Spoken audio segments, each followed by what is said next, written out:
Sergeant, start your recordings.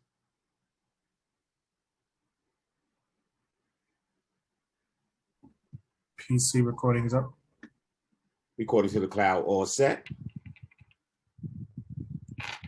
Good morning and welcome to the remote hearing on criminal justice. Will council members and staff please turn on their video at this time? Thank you. To minimize disruptions, please place all cell phones and electronics to vibrate. You may send your testimony to testimony@council.nyc.gov. Once again, that's testimony@council.nyc.gov. Chair Powers, we are ready to begin.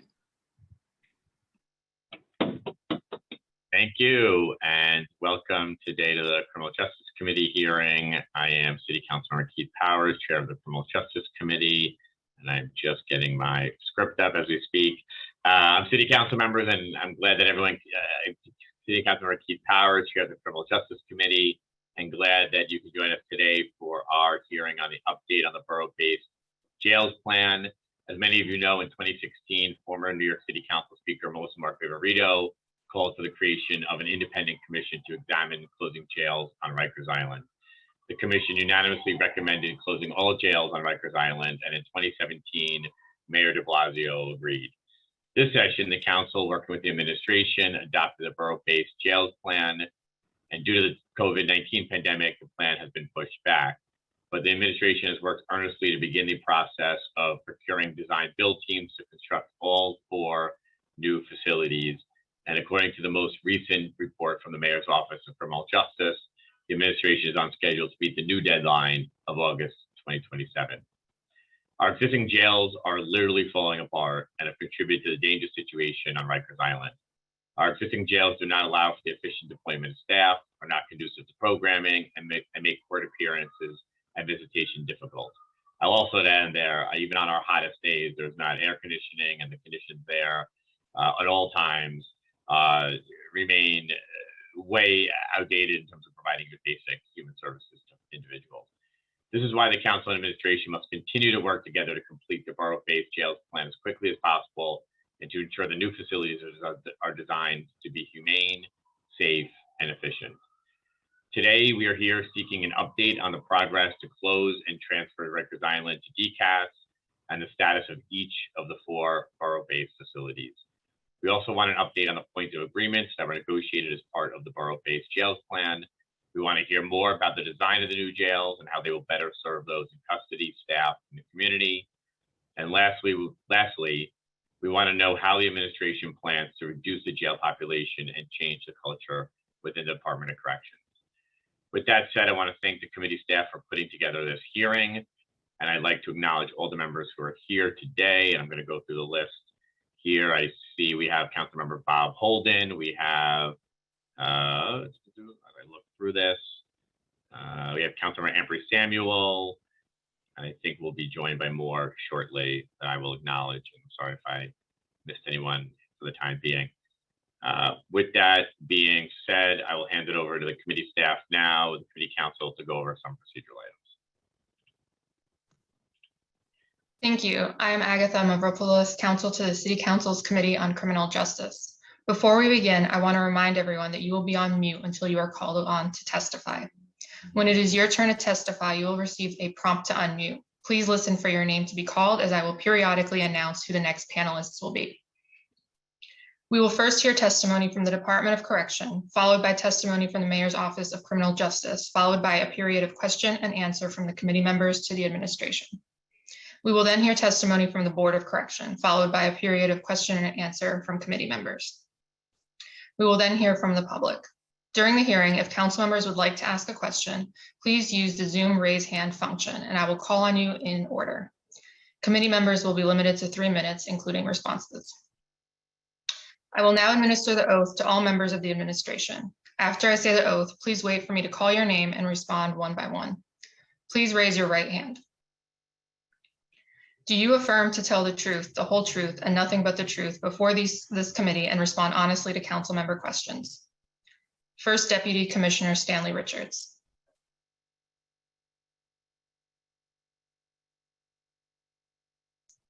I do.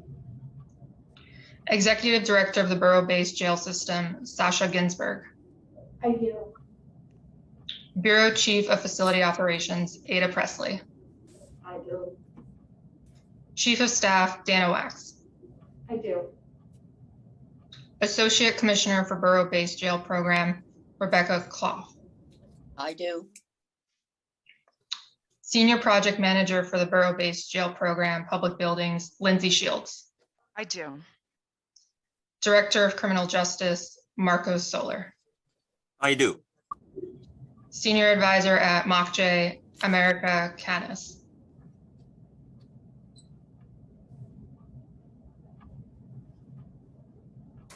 I think America's having I a do. problem with her audio. She will do that later. Thank you. I do. Oh, there you go. Executive Director of Capital Projects, Nadine Mullen.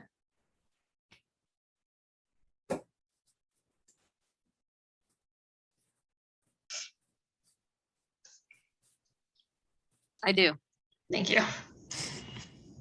Director of Communications and Intergovernmental Affairs of Correctional Health Services, Jeanette Merrill.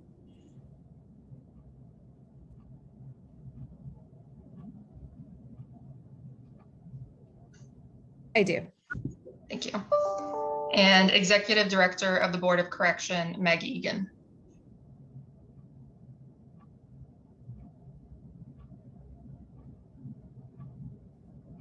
I do. Thank you. We will now proceed with testimony from the administration. First Deputy Commissioner Stanley Richards, you may begin when ready. Thank you. Good morning, Chair Powers and the Committee on Criminal Justice. My name is Stanley Richards, and I am the First Deputy Commissioner of Programs and Training at the Department of Corrections, and I oversee the borough-based jail system at DOC.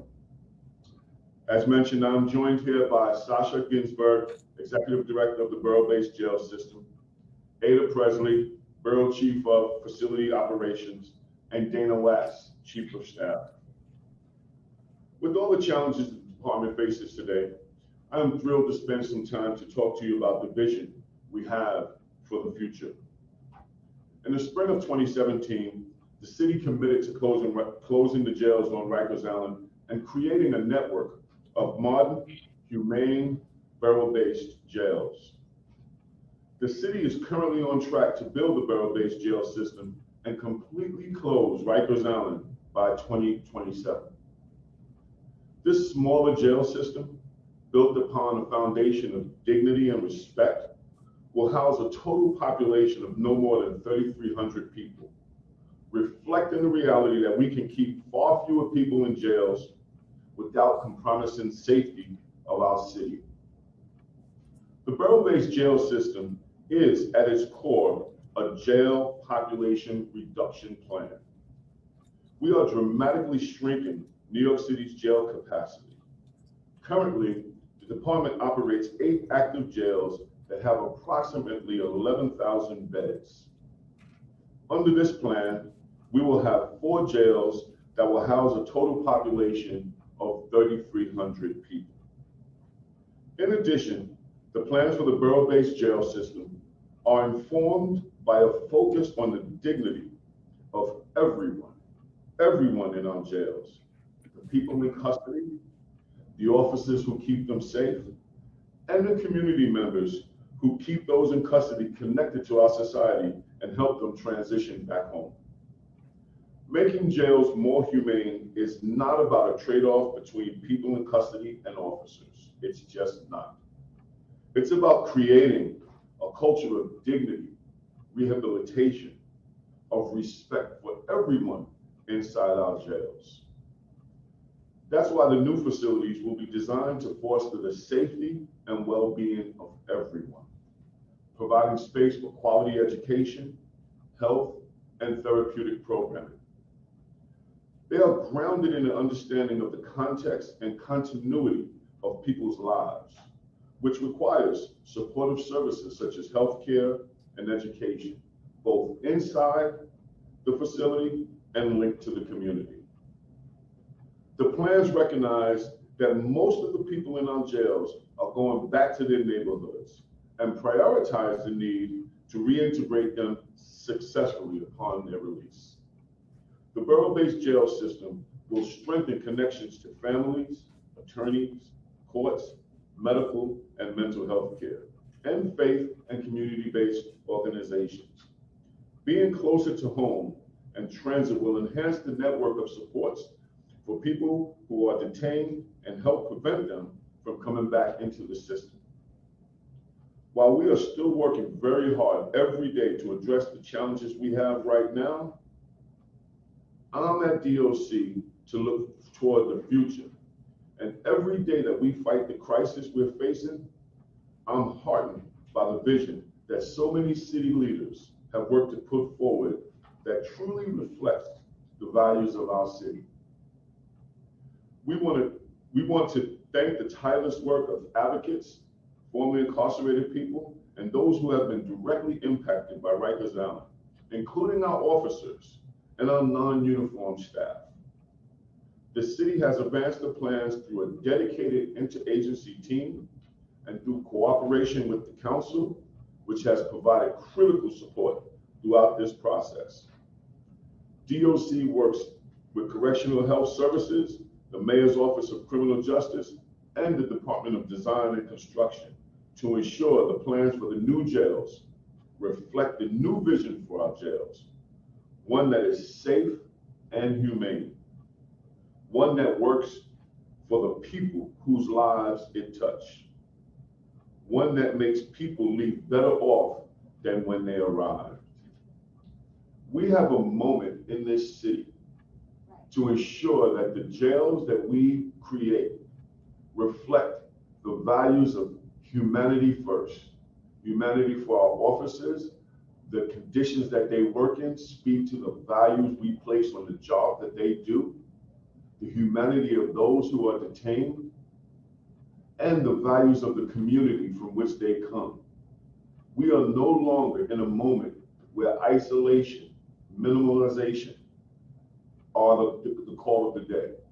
We have an opportunity to build a better system of accountability and fairness built on the humanity of everybody.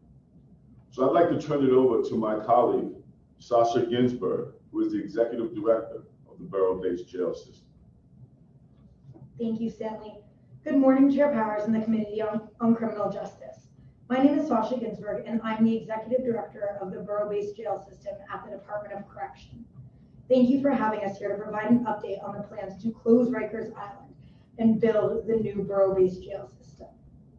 The last time we were before Council to discuss this project was during the Uniform Land Use Review Procedure, or ULURP, in October of 2019. Since the Council approved our ULURP application on October 17th, 2019, we have been working diligently on moving this project forward to ensure we can close Rikers Island as quickly and efficiently as possible. We went into the ULURP process with a master plan for the 4 facilities that determined the rough square footage, height, and density of the buildings. In the master plan, we laid out a vision for the new facilities that includes robust services provided for people in custody, a safe and comfortable place for staff to work, and buildings that integrate well into the surrounding communities. During ULURP, we refined this program in close consultation with Council, and the resulting height, square footage, and density of all 4 facilities were reduced dramatically to account for the reduction in projected incarcerated population. The city team has been working within these ULURP requirements that were determined in conjunction with the City Planning Commission and the City Council.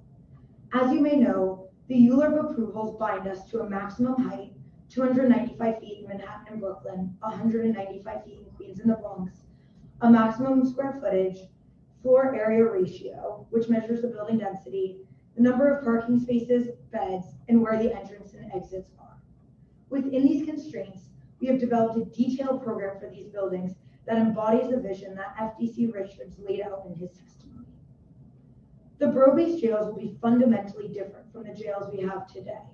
There are 3 core components that define our program and improve upon the facilities and conditions that we currently see: better housing units, better cells, and better operations. First, I will discuss the better housing units. Every housing unit will be centered around a large day room that will serve many functions, in dedicated zones with direct access to an outdoor recreation space. In every housing area, there'll be 1 or 2 multi-purpose rooms, 2 interview rooms, a quiet room, specific areas for dining and passive lounging, and areas for programming and health services. The goal of bringing services to people in custody, rather than bringing people in custody to services, is to reduce movement throughout the facility and to ensure consistent access to programming that is not interrupted by incidents in the rest of the facility. There will also still be congregate programming spaces, including classrooms, vocational education, chapel, gym, and law and leisure libraries. In addition, the furnitures in the day rooms will be comfortable and will provide different furniture for different uses. For example, dining areas will have circular tables with removable chairs, and leisure areas will have couch-like seating. The finishes of the spaces will be designed for maximum noise absorption and to be soothing for people in custody. We are requiring acoustic ceiling tiles to be included and doors to have a wood green finish. Importantly, very importantly for this program, there will be no bars throughout the entire facility. In addition, another key component of our program are therapeutic housing units. Approximately 50% of the total housing units throughout the borough-based jail system will be therapeutic units. These units will have increased programming and clinical spaces and will be co-staffed between DOC and CHS staff, similar to the current CAPS and PACE units. They will serve people with medical, mental health, or substance use needs. In addition, on every housing unit floor, there is a cluster space that will be accessible by all the housing units on that floor. The cluster spaces include additional programming space, including more multi-purpose rooms and interview rooms, a barber shop, de-escalation rooms, decontamination showers, and additional administrative space for DOC and CHS staff. Now I want to talk about the better cells. All furniture and materials used throughout the new jails will be as comfortable as possible. In the cells, we'll be using detention-grade plastic furniture that is both comfortable and secure. Every cell will have a bed, desk, and chair, and a window with a direct view to the outside. This will allow people in custody to see the changing light and seasons. In every cell, people in custody will be able to control an air vent to allow fresh air into the cells. In addition, there will be operable blinds within each window to control light into the cells. Now we'll move to the better operations of the new facilities. In the new jails, rather than having a single intake space that serves numerous and oftentimes competing functions like in the current jails, the borough-based jails will have a dedicated new admission space that will only serve people who are being admitted to the facility. There will be other and dedicated spaces for release, court production, and the de-escalation of incidents. Currently, all of these functions occur in the intake spaces, which were not designed to accommodate them. And as a result, intake can feel incredibly chaotic and in the wrong circumstances. And in an acute crisis, in the wrong circumstances, can lead to an acute crisis such as the ones we experienced in September. Therefore, instead of the large holding pens that we have now, we are creating an area where people will wait comfortably in chairs in an open seating area as they go through the DOC admissions process. Admission to jail can be traumatizing, and our goal is to make the new admission spaces feel as calm as possible. Furthermore, transporting people throughout a facility to a central intake area following an altercation can be unsafe for both staff and people in custody. In the new facilities, we are placing dedicated de-escalation rooms on every housing unit floor to minimize movement in these instances. Separating the current intake functions into dedicated spaces is just one of the many ways that the new facilities will be designed to eliminate some of the operational problems caused by the outdated infrastructure in our current jails. Furthermore, the new jails will employ a new model of supervision called direct supervision. DOC officers will supervise the housing units using direct supervision which is considered to be the best practice for correctional operations. Direct supervision means that there is one officer assigned to each housing unit, and they have an open officer station placed in the middle of the day room. Through effective design, officers will have sightlines to all areas in the housing units and will be moving throughout the unit during their shift. We will also have local service providers staffing the welcoming public lobbies of the new facilities, so people in the community can come in and access resources directly in the building.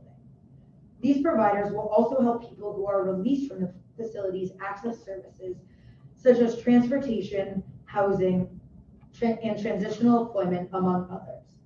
The lobby will also have comfortable furniture with a dedicated children's play area, stroller parking, and lactation rooms. Now we'll move on to discuss our current timeline. The city began the process of procuring design and construction services for facility dismantling, site preparation, and construction of the 4 borough-based jails immediately following the 2019 ULIP approval. The city received state approval to execute this project using design-build project delivery, which will allow us to construct the jails and close Rikers Island by 2027. We would not have been able to do this if we had been constrained by the antiquated design, bid, build, lowest bid method the city was forced to use to deliver most of its capital portfolio. As I noted, the city's Department of Design and Construction began the required procurement process for this program just under 2 years ago. By March of this year, we had a design build team on board for the demolition of a municipal parking lot and construction of a new parking and community space in Queens. The Queens garage and community space is on schedule to be completed by late 2022, just 3 years after the start of procurement. A project of this magnitude would normally take 6 years or more to complete. Procurement is well underway for the construction of the new facilities in Queens, the Bronx, Manhattan, and Brooklyn. To ensure the broadest industry participation, each site will have 2 separate procurements for site dismantling and preparation, and a second for the design and construction of the new facility. By the end of 2021, dismantle and site preparation contracts will be registered on all 4 sites, and site work will begin in early 2022, paving the way for the delivery of smaller and more humane facilities to be in place by 2027. In September 2021, the city released an RFQ for the construction and design of the 4 facilities. The Manhattan facility RFP will be released in December 2021, with the other 3 boroughs following shortly thereafter. All 4 design and construction contracts will be registered by the end of 2023. Completing an unprecedented $8.5 billion program by 2027 requires tremendous collaboration, and we have been working in close coordination with MOCJ, City Hall, the Office of Management and Budget, the Public Design Commission, the Department of City Planning, and others. It is truly a team effort. In addition, since the inception of the Borough-Based Jails project, throughout the ULIP process, and since its approval, we have been working closely with all relevant stakeholders. Local community members, advocates, formerly incarcerated individuals, DOC and CHS staff, and people who are currently in DOC custody. In addition to convening the neighborhood advisory committees to discuss the concerns of the local communities, we conducted design workshops with the communities of the 4 jail sites, justice advocates, formerly incarcerated individuals, people currently in DOC custody, and DOC and CHS staff. The results from these workshops inform the design guidelines for the facilities, and we are continuing these conversations as the process continues. Before I close, I just wanted to say thank you very much for your interest in our work and for the Council's partnership on the Borough-Based Jail System. While the elements of the plan I have mentioned are only some of the key features of the new facilities, they are illustrative of the new model of incarceration that these facilities will employ. We are happy to explain the program in further detail or answer any specific questions about how else these facilities will be designed. Thank you very much.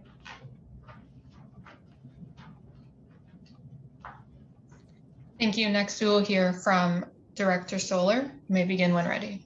And just briefly, before we go on, I just want to recognize we've been joined by Councilmember Van Bramer and Councilmember Rivera as well.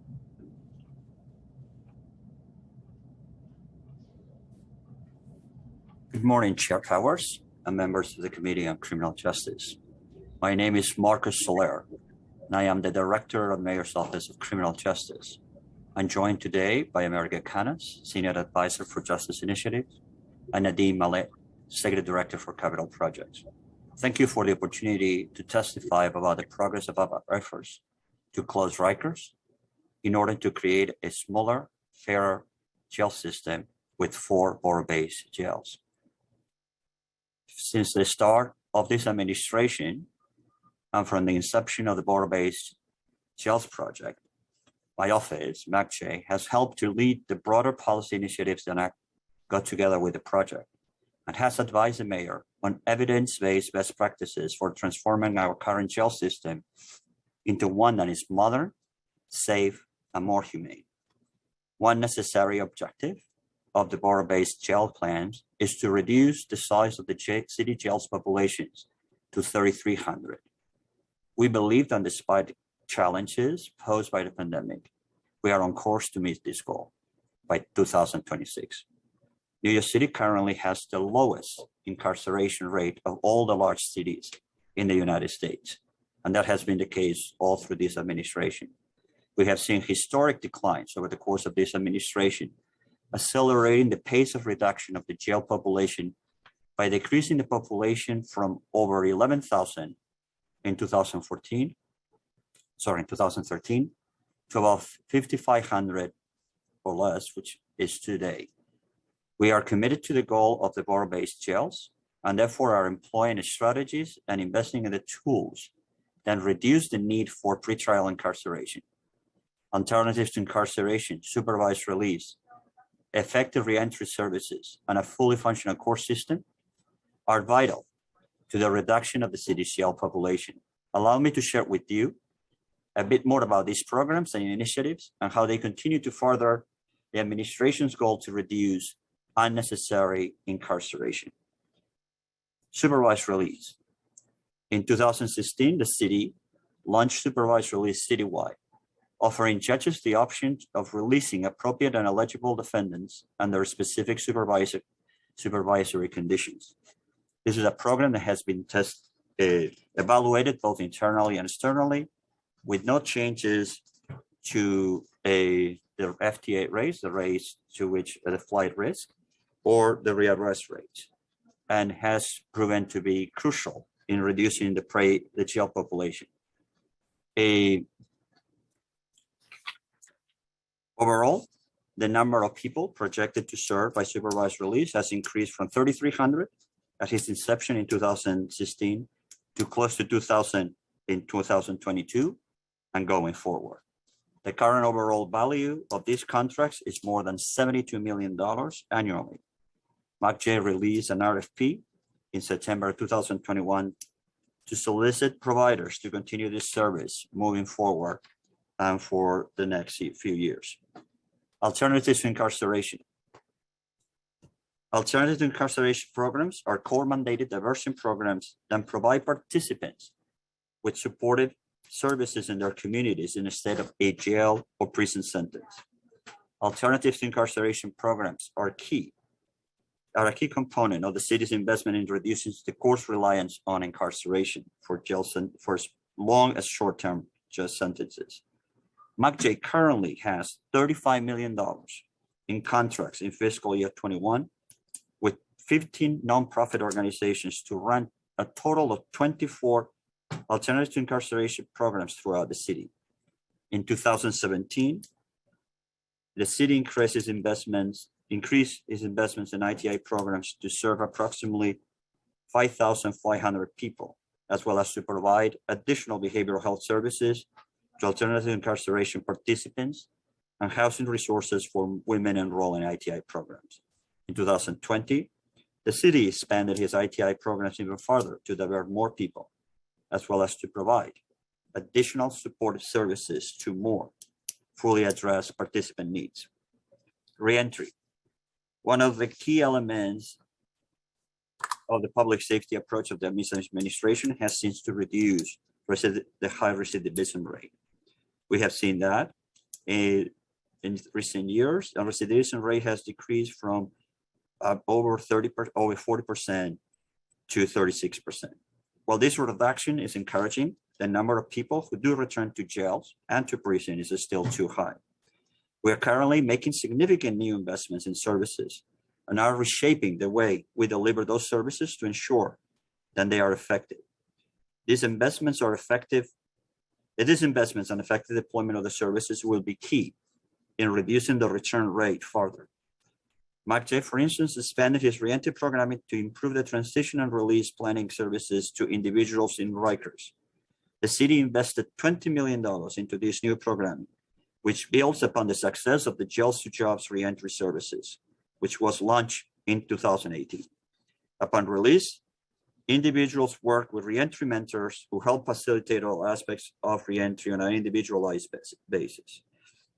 The reentry mentors develop relationships with released individuals to encourage participation in relevant services and programs. Our providers are currently implementing many of these wraparound services and providing additional support. Additionally, in order to maximize safety at the beginning of the pandemic, MACJ worked with with other agencies and nonprofit partners to stand up an entirely new set of services in under-enrolled hotels in New York City. Beginning in late March of 2020, MACJ worked with the New York City Office of Emergency Service and nonprofit partners, Exodus Transitional Services, to provide transitional housing to clients living in jails. These hotels have been vital to maintaining safety during the pandemic, and we are incredibly proud of the work that we have done here. Currently, those hotels serve more than 750 people. Finally, the courts. While we are optimistic about reducing the city's jail population, I want to be clear, and I should be clear, that there are still significant challenges to overcome. The courts are critical to a fully functioning system and are necessary to achieve the goals of improving public safety, reducing unnecessary enforcement and incarceration, and promoting safety. Since the beginning of the summer of 2020, the city has been calling the courts to help and work with us together in addressing the backlog and prioritizing cases involving gun violence as well as other type of cases. Delays in the processing of criminal cases have resulted in a jail, in my opinion, that is functioning as a prison with more people being held for longer periods of time. About 30% of the people detained, right now 32% of the people detained have been held for more than a year. That's almost 1,700 people. Many of them have been there the entire pandemic. Fewer court appearances and pretrial hearings result in fewer dispositions of felony cases. The inability to resolve felony cases has pretrial people in Rikers awaiting resolution of the cases for much longer periods of time than any point in the last 8 years of this administration. It's a system that often in many cases, it looks like indefinite detention. The justice system requires the resolution of these cases, whether that be a plea disposition or a sentence after trial. We need the courts to function at full capacity so the justice system can run smoothly, and we are able to reduce the populations in Rikers Island. From the start of the pandemic, the city has worked with the courts, the district attorneys, the defenders, and other partners to facilitate the continued operations of the essential functions of the criminal justice and bring cases to conclusions, and we will continue to do so. As the courts begin to increase their capacity, we are continuing to work with all the stakeholders as well as the state to reduce the jail population even further. Right now, as I said, at 5,400. Through successful partnerships with the New York State Department of Correction and Community Supervision and Governor Hochul's office, we are transitioning incarcerated women in the Rose Singers facility on Rikers Island to the state-run Bedford Hills and Taconic facilities. We anticipate continued cooperation with the state to help reduce the number of people in city jails. Thank you for the opportunity to share with you the strategies and interventions that we are employing to reduce the city's jails population, as well as some of the challenges that we are working hard to overcome. I'm happy to answer any questions that you might have.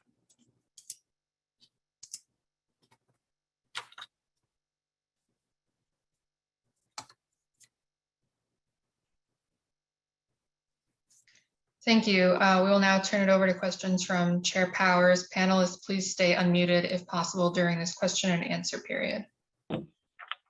Thank you, and thank you for the testimony from the various agencies here. We have lots of questions. I want to start maybe where we just left off with Mock J, just talking about population and census. So just give us the head count. Can you just let us know what the head count is today in our city jail? Yes, if you give me 1 second, I have it right here. It's 5,444. 5,444. Okay, got it. As I understand it, there was a mayor's goal. The mayor had a goal of getting that population below 5,000 by the end of December. And certainly part of this plan not only is about reducing the census, but also, it's a requirement here too. And we recognize the stresses on that. You noted the court system as one of them. Can you just give us, we've heard a lot about the court system, both in we've heard the mayor talking about a lot of when it comes to public safety in the city, but certainly we've also heard the DOC talk about it when it comes to the census, the daily census inside our city jails and custody.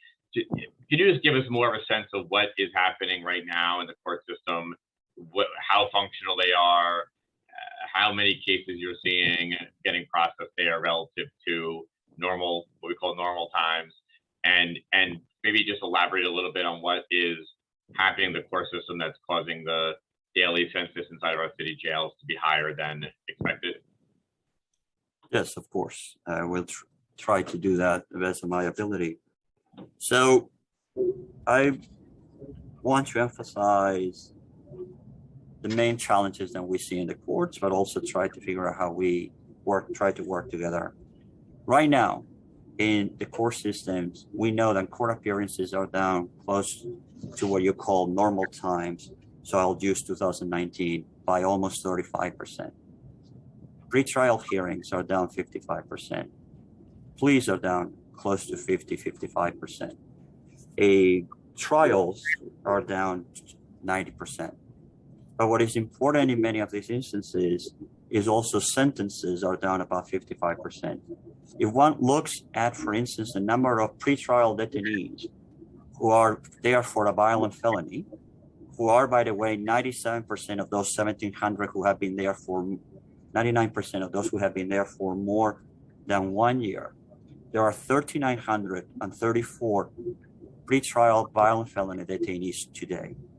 If those cases were moving faster, if those people were either sentenced to prison or those people were sent back to the community because of the resolution of the case determined that they should have not been there in the first place, we will see those numbers to go down. When you have a court system, with all the challenges, then it's not operating at that level of functionality that we expect, where you see it's probably a gap, in my estimation, of at least 800, 900 cases at minimum for these very older cases, say 24 or more, than are there. So I look, for instance, on 2019, I look at prior to the pandemic, we know we were there in between 800 to 900 pretrial folks who have been there for more than a year. Now we see the 700. We know perfectly well, then again, if the court were to resolve those cases, we will be in a different disposition. That also helped us in the public safety component, because I think we have highlighted these in many situations, and I think Judge Lippman did that very recently in an op-ed, when he noted that when people are there and they don't know when their case is going to be resolved, that leads to more violence in the jails. That certainly leads to more people to be desperate, and in the long term is going to impact our ability to reduce recidivism. That's a very particular way in which I think the courts and the justice system right now is not helping in our jail population, but it's also impacting, again, the jail as well as our public safety. That's the best way I can describe, in my view, how the data supports their claims. The claims that the mayor has made about the need for the system to be fully operational, as you have indicated. Got it. And we've also been joined, I think, by Councilmember Darma Diaz as well. Okay, Councilmember. What is the average stay today for an individual in custody? The average time in custody, days wise?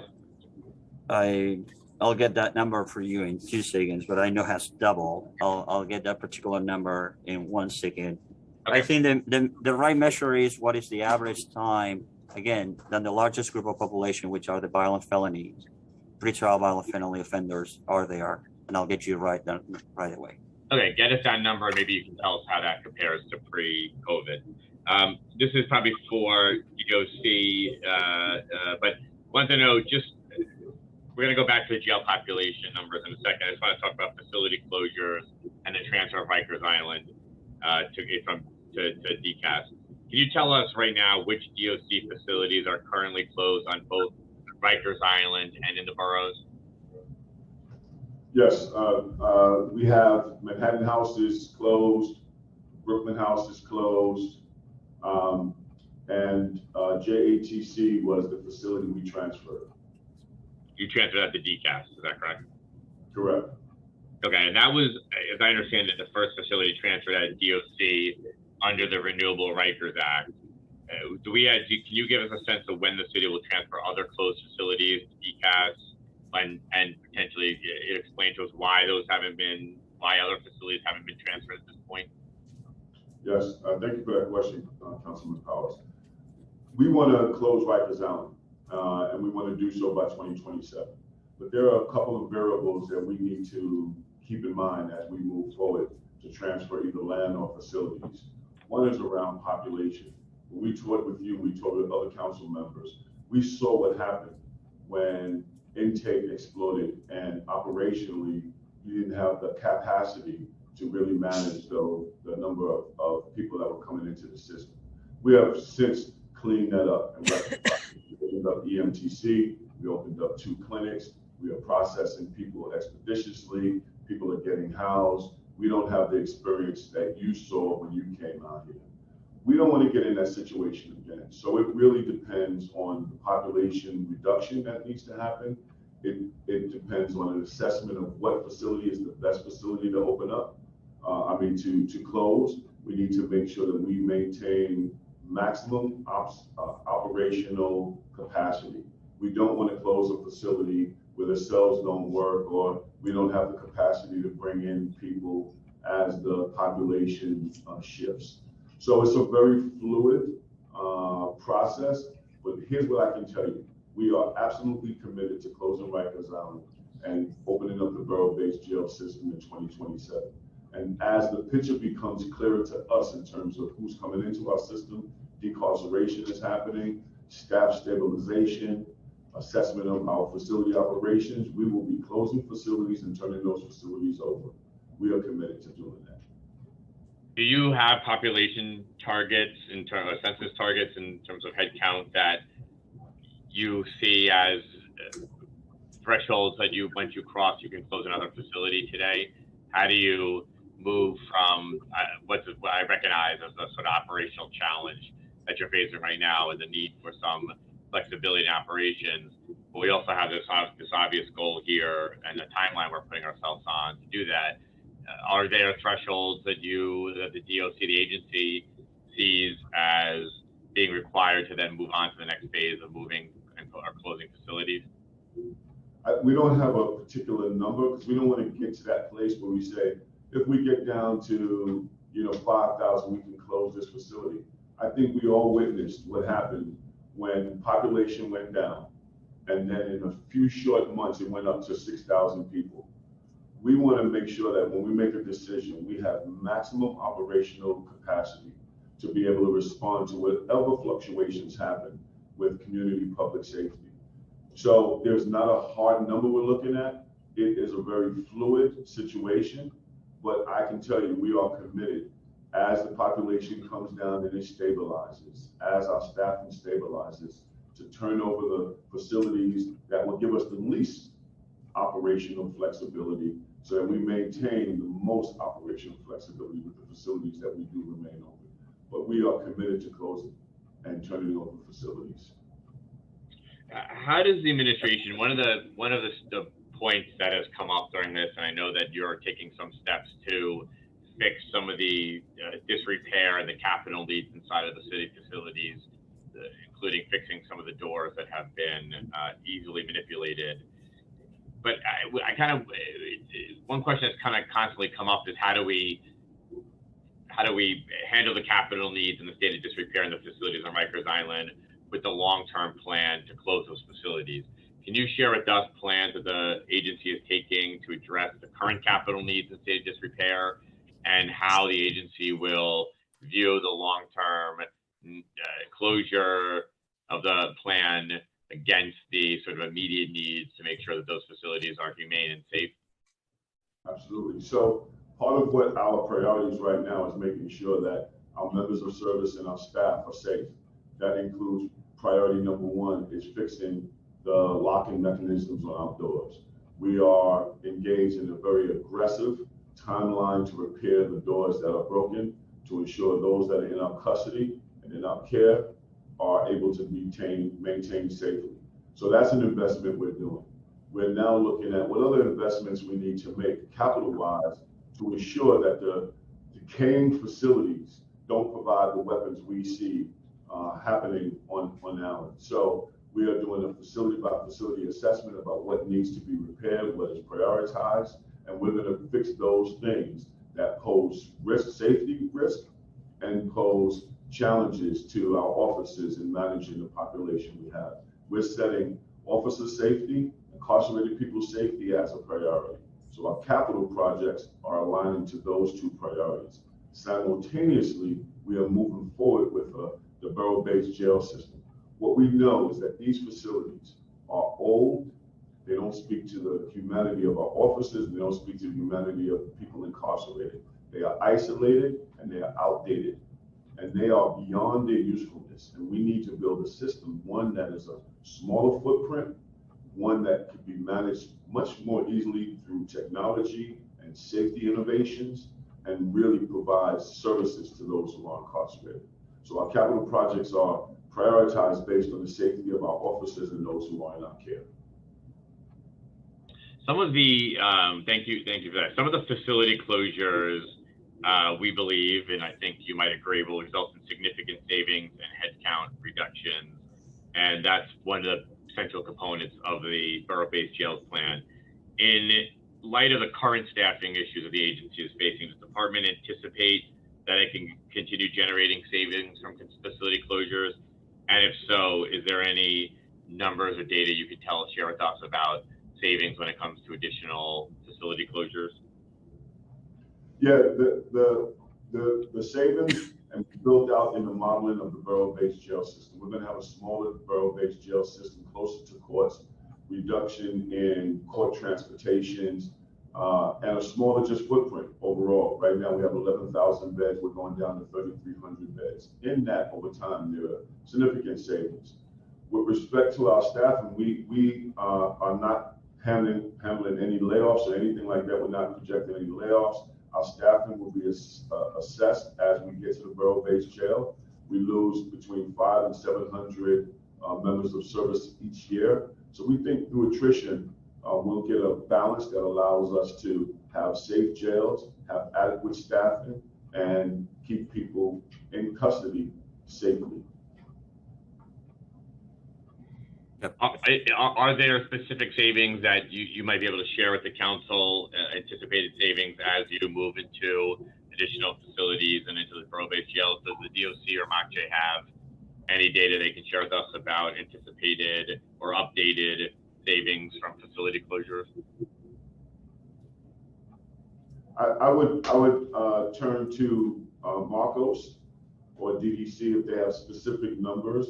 If not, that's something we can get back to you.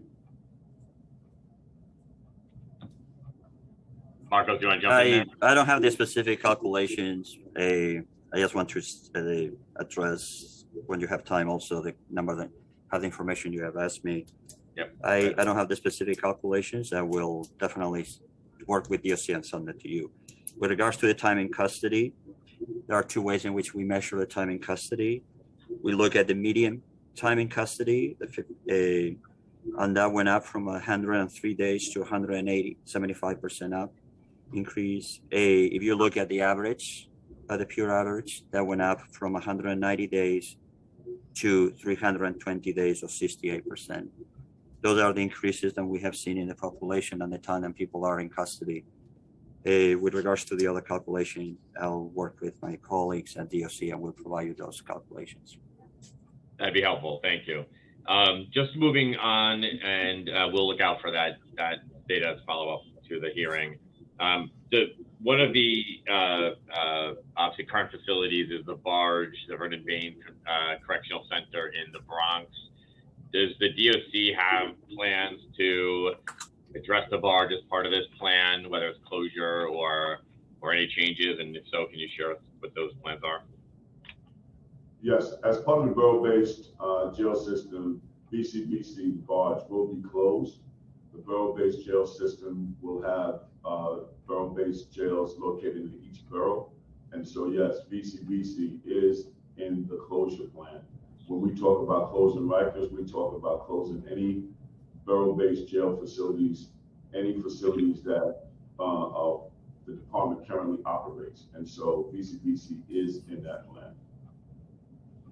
Okay, and is there a timing of that? A timing of when we close BCBC, we don't have.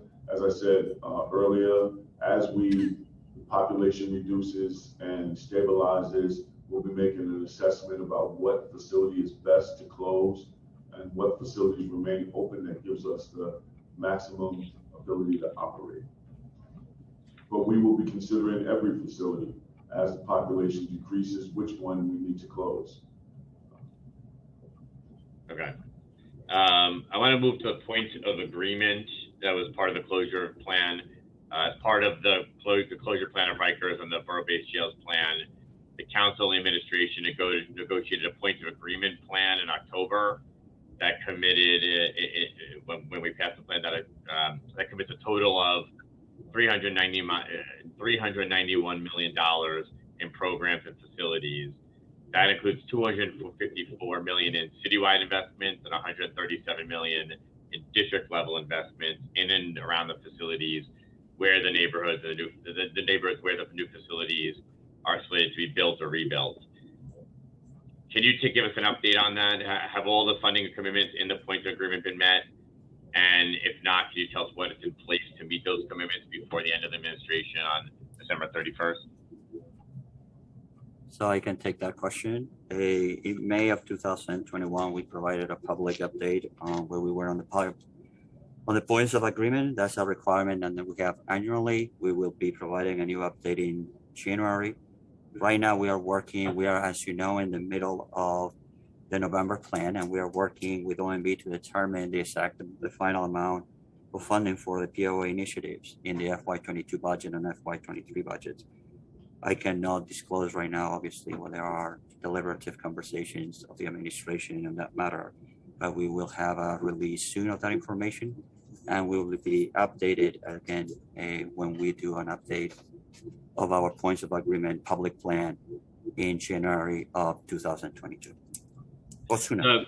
Just to follow up on that for a second. So the Beyond Rikers website shows the status of commitments, but I don't believe it's been updated since May of this year, about 6 months ago. When will the tracker be updated to show progress on those commitments over the last 6 months? And will that be, as you come to an agreement or talk about the November plan, will we see that reflected on the website as well? So I apologize if I wasn't clear about that. The points of agreement have to be updated annually. That's why you have the May. As I said, we will be updating the points of agreement either in January 2002 or sooner, but we plan definitely to update as soon as we have the additional information of what will be in the November plan as we collect additional information that we do. But we are actually working already on the updating. We just need to finalize these deliberations with OMB. But our obligation under is for an annual update. I just want to make clear we are not late or anything. It's just we comply with that in May, and we will comply again in 2022. Okay, we appreciate that. And sooner is helpful, especially as we're ending the end of this administration, to have an updated snapshot of where we Full- are. Fully agree, Chair Powers. Exactly as you said, we will, who knows what's going to happen on January 1st. So I have a commitment to update the tracker as soon as possible. Okay. I want to just talk about the justice involved supporting housing units that are part of that. Will there be an amended RFP to be issued for those units? And what is being done right now to get those 380 units online? America, I think you probably can give Chair Powers an update on that particular issue since you have the details, if you don't mind. The JISH is under the Department of Health, so I would prefer not to answer on their behalf. Are you, well, let's ask a more specific question that, I think somebody here could speak to it. Does anyone have knowledge of an amended RFP being issued for those units?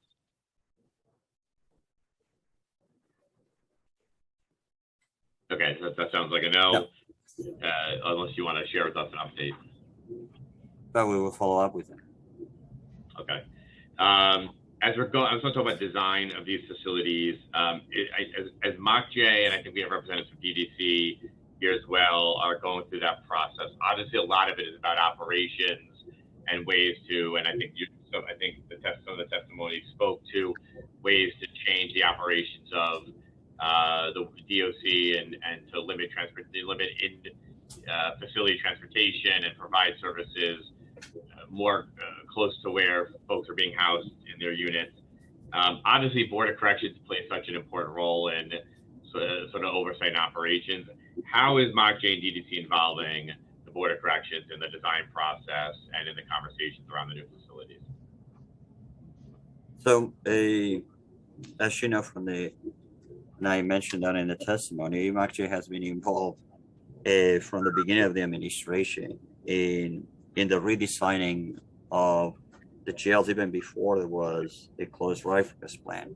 We are in charge of the Justice Implementation Task Force. We have convened multiple meetings with all the stakeholders, and we continue, and specifically, we have a person assigned to that project in my office. Her name is here, Executive Director Mali, who might specifically address how all the questions about design are implemented and how she works collaboratively with other people to address those issues. Nadine, do you mind to please address the question?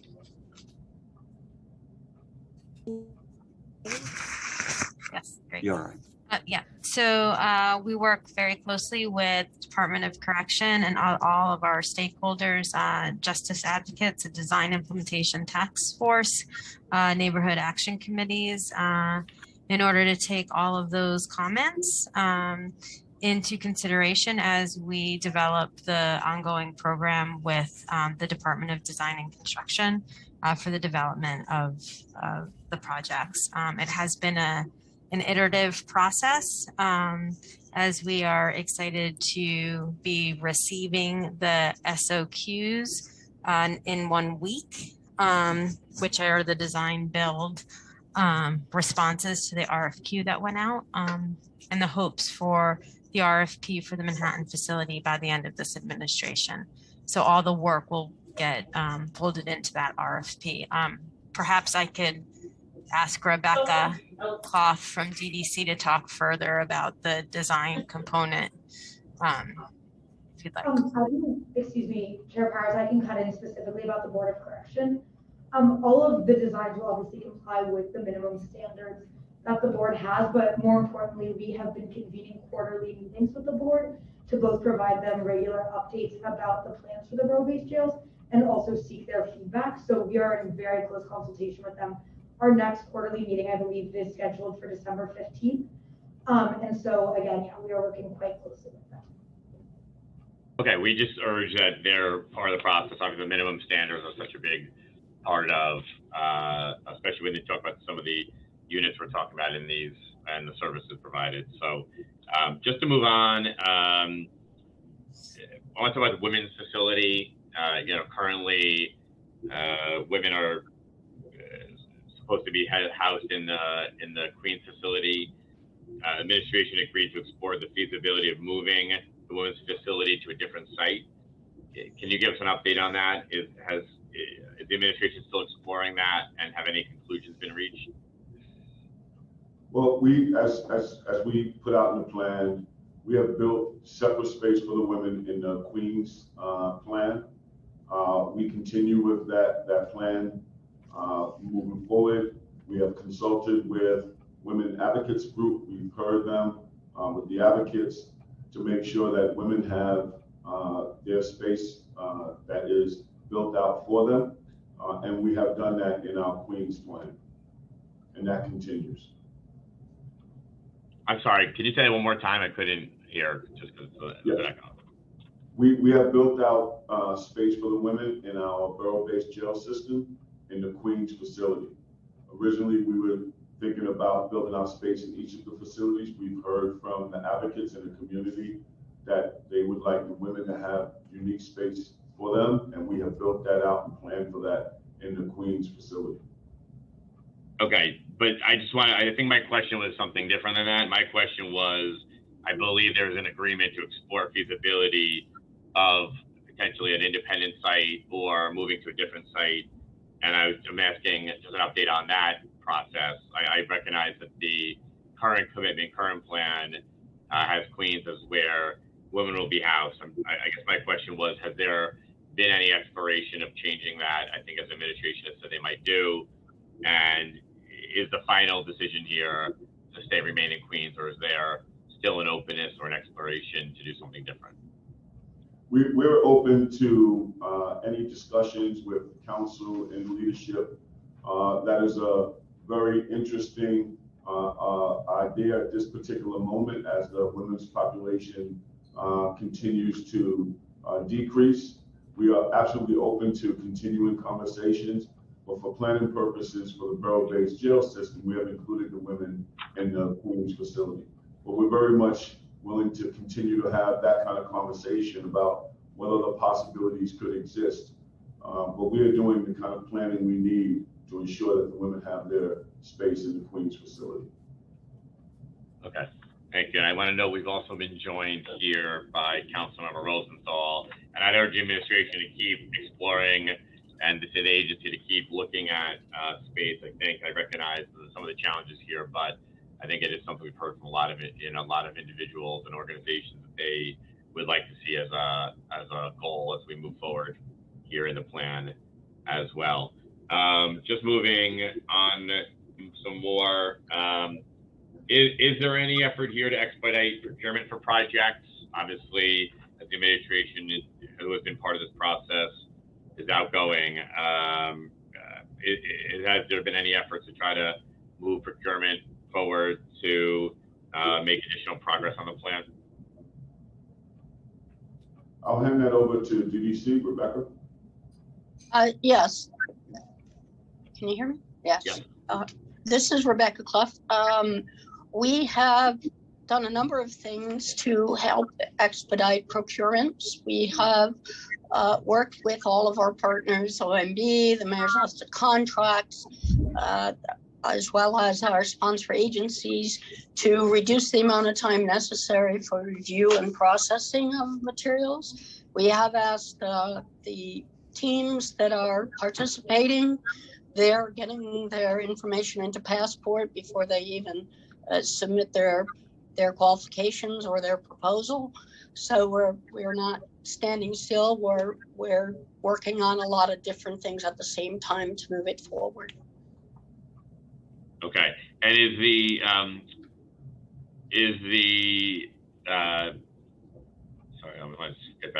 city on track to register all contracts for the early work projects by the end of 2021?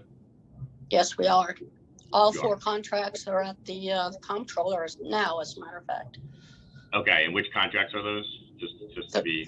Those are the dismantle and swing space for Manhattan, Queens, Bronx, and Brooklyn.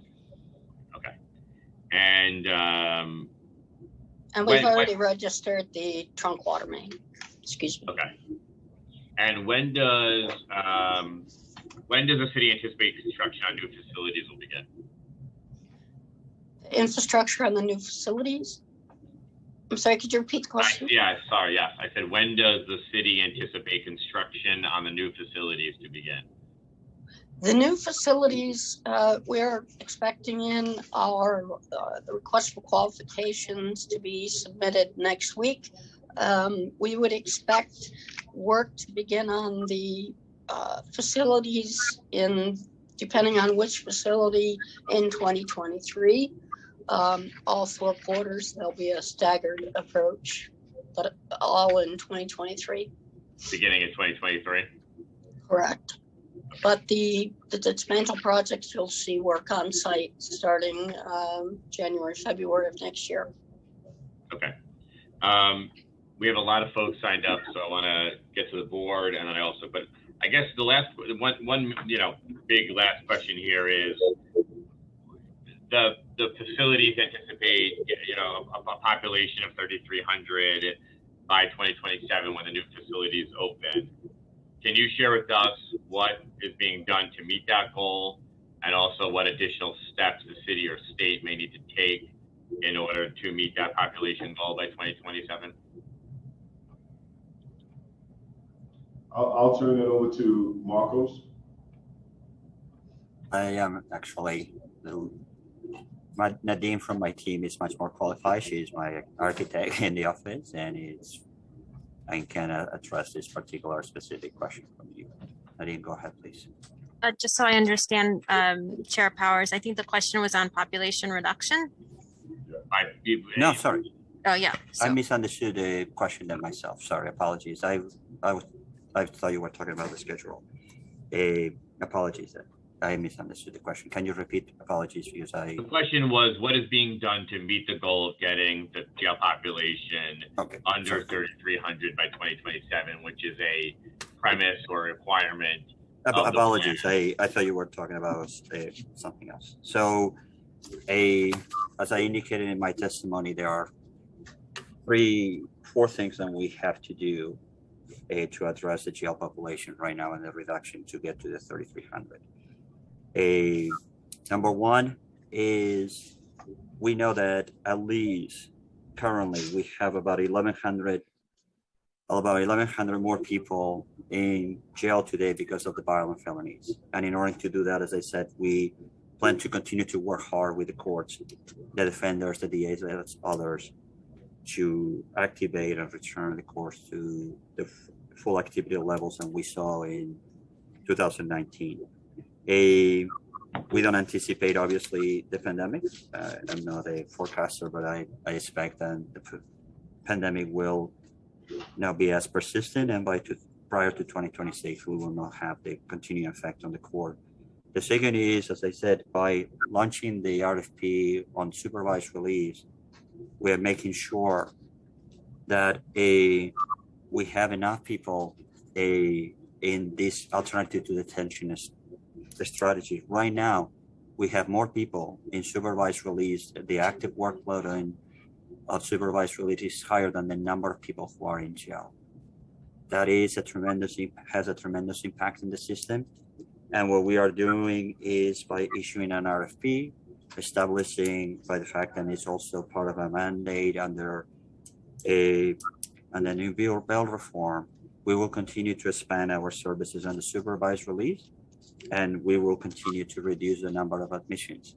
The third strategy, as I mentioned, is to reduce the number of people who are in because of city sentences.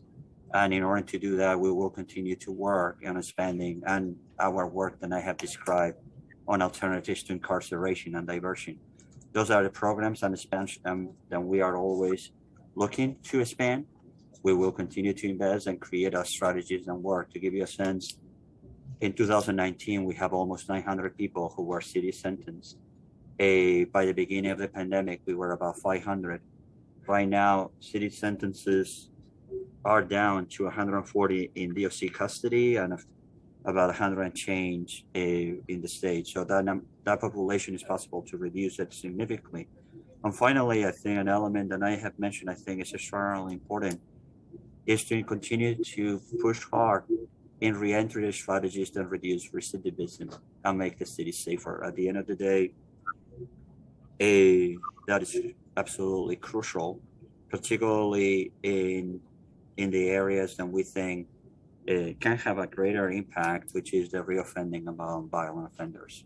Those are the 4 strategies. Again, we are 5,400 today. We are not as far from the 3,300 goal by 2026 as we were at the beginning of this administration when we were at 1,100.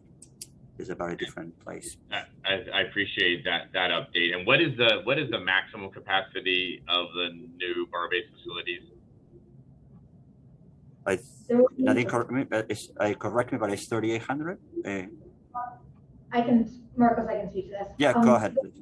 Yeah, the total bed count across the 4 facilities is 3,544. So it'll be 3,544 beds total. Can I just clarify the number? Because 3,544? Yeah, there are 886 beds per facility, which gets you to 3,544. Okay. Just want to switch. Thank you for that. So I just want to switch to a question related to healthcare and provision of healthcare inside of our city jails. This is for CHS. Some of the new formatting of the units seems to be able to provide different opportunities to provide programming and care inside of them. But I want this for CHS. Can you share with us any information on how the new facilities and formatting of units might change the opportunity to provide healthcare, or what do I mean for individuals who are going to sick call or have to go see a doctor or looking for access to healthcare?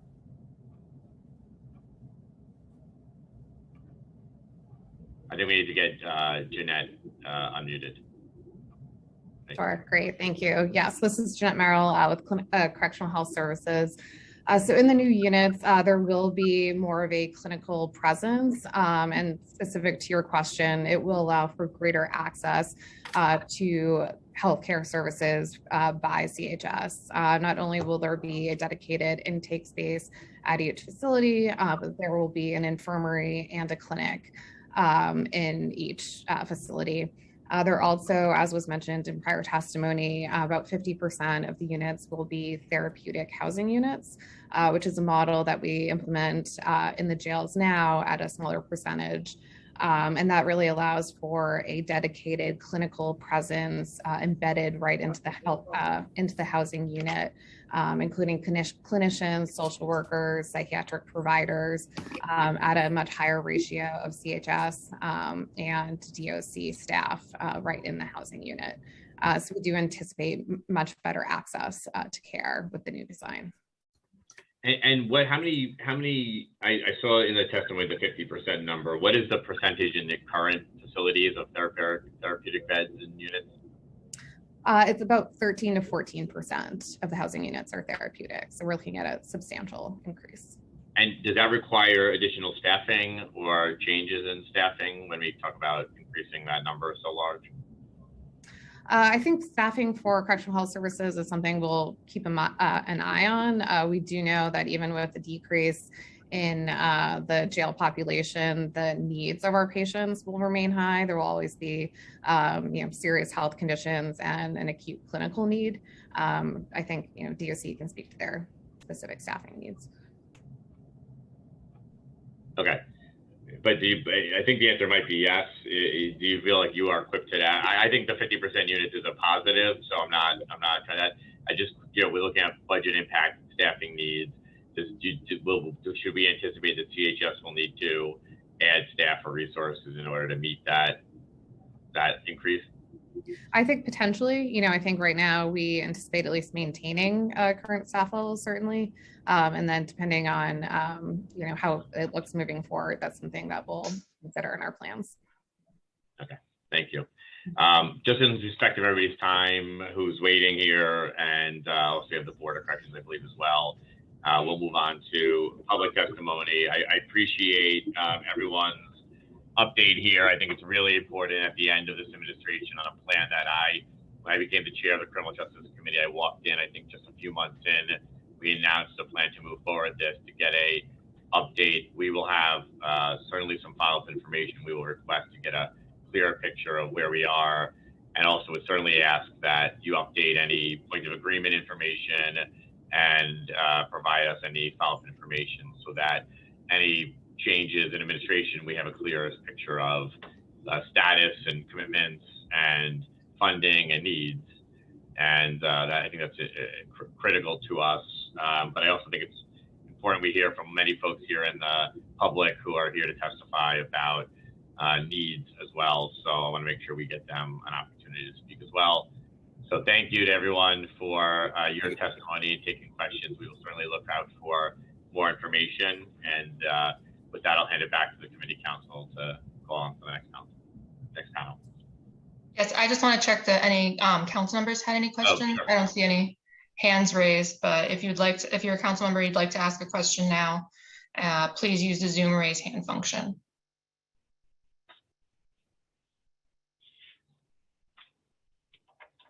All right, I'm not seeing any hands, so we'll move on to the Board of Correction. Executive Director Meg Egan, you may begin when ready.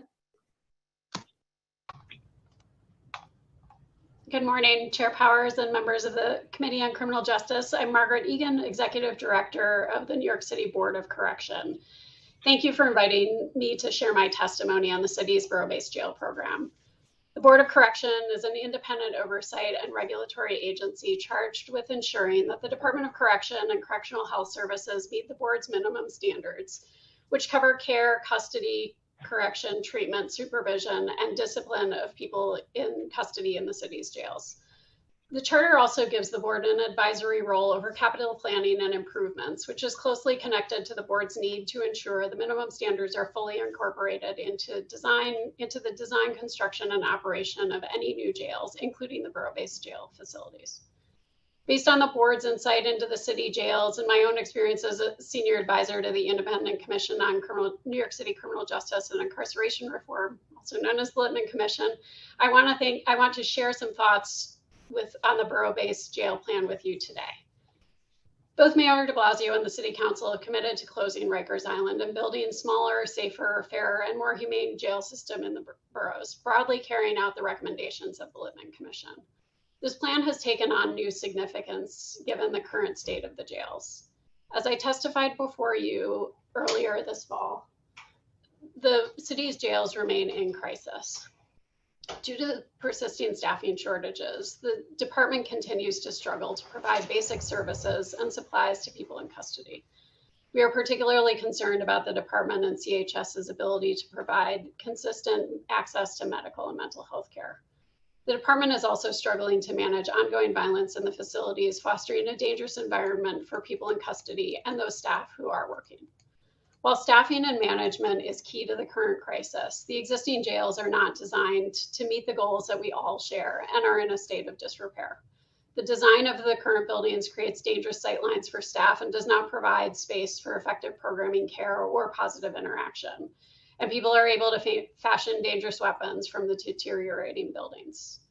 As the board has said repeatedly, decarceration is a short-term imperative to addressing the current crises of staffing shortages, extended stays in inhumane conditions, and lack of access to mandated services, including basic health and mental health care. But it is also essential in the long term to close Rikers Island and transition to a borough-based system. The city's plan sets a goal of 3,300 people in custody by 2027. A recent report from the Littman Commission and the Center for Court Innovation outlines a series of reforms that can reduce the jail population to 2,700 to 3,150. As of November 19th, 2021, the jail population was at approximately 5,320, after reaching a 40-year low of approximately 3,800 in April 2020. The initial response to the COVID-19 pandemic demonstrated that the population can be dramatically reduced when the criminal justice system stakeholders come together. As the Commission and CCI outline, we can continue to dramatically reduce the jail population again by addressing the COVID-19 backlog of cases, reducing the use of jail, and expanding the use of alternatives for a number of different groups, and addressing case processing delays. We have done it before and we can do it again. The board strongly endorses these recommendations and will continue to advocate for decarceration. The design of the new facilities will be a critical component of the plan's overall success. grounded in dignity, care, safety, and work to prevent isolation from society and family, and located in the boroughs, there will be improved services and connections to attorneys, families, and visitors. The program requires dedicated space for programming, education, healthcare, and visiting to more effectively support reentry to communities. The new programs will include a focus on rehabilitation, including skills and job training, education, cooking, and workshops, and provide for the medical and mental health needs of those in custody. Spaces will enable people to work together, promoting a sense of common purpose and shared responsibility rather than animosity. Critically, the design also prioritizes visitors, ensuring accessibility and comfort for the families and friends visiting their loved ones. These are important design principles, and the city has taken significant action to implement this plan, and yet more remains to be done. Given the board's essential role as the regulatory and oversight authority over the jail system, the minimum standards must play a critical role in setting the standards for basic conditions of confinement, medical care, mental health care, eliminating sexual abuse, and restrictive housing in the borough-based jail system. At the same time, the plan to close Rikers Island creates a critical opportunity for the board to assess its current minimum standards, to identify opportunities to update them, to ensure that the baseline conditions of confinement meet the goals of the new jails and current best practices. The board's standards set a floor for the department and CHS, and this plan provides an opportunity to raise that floor.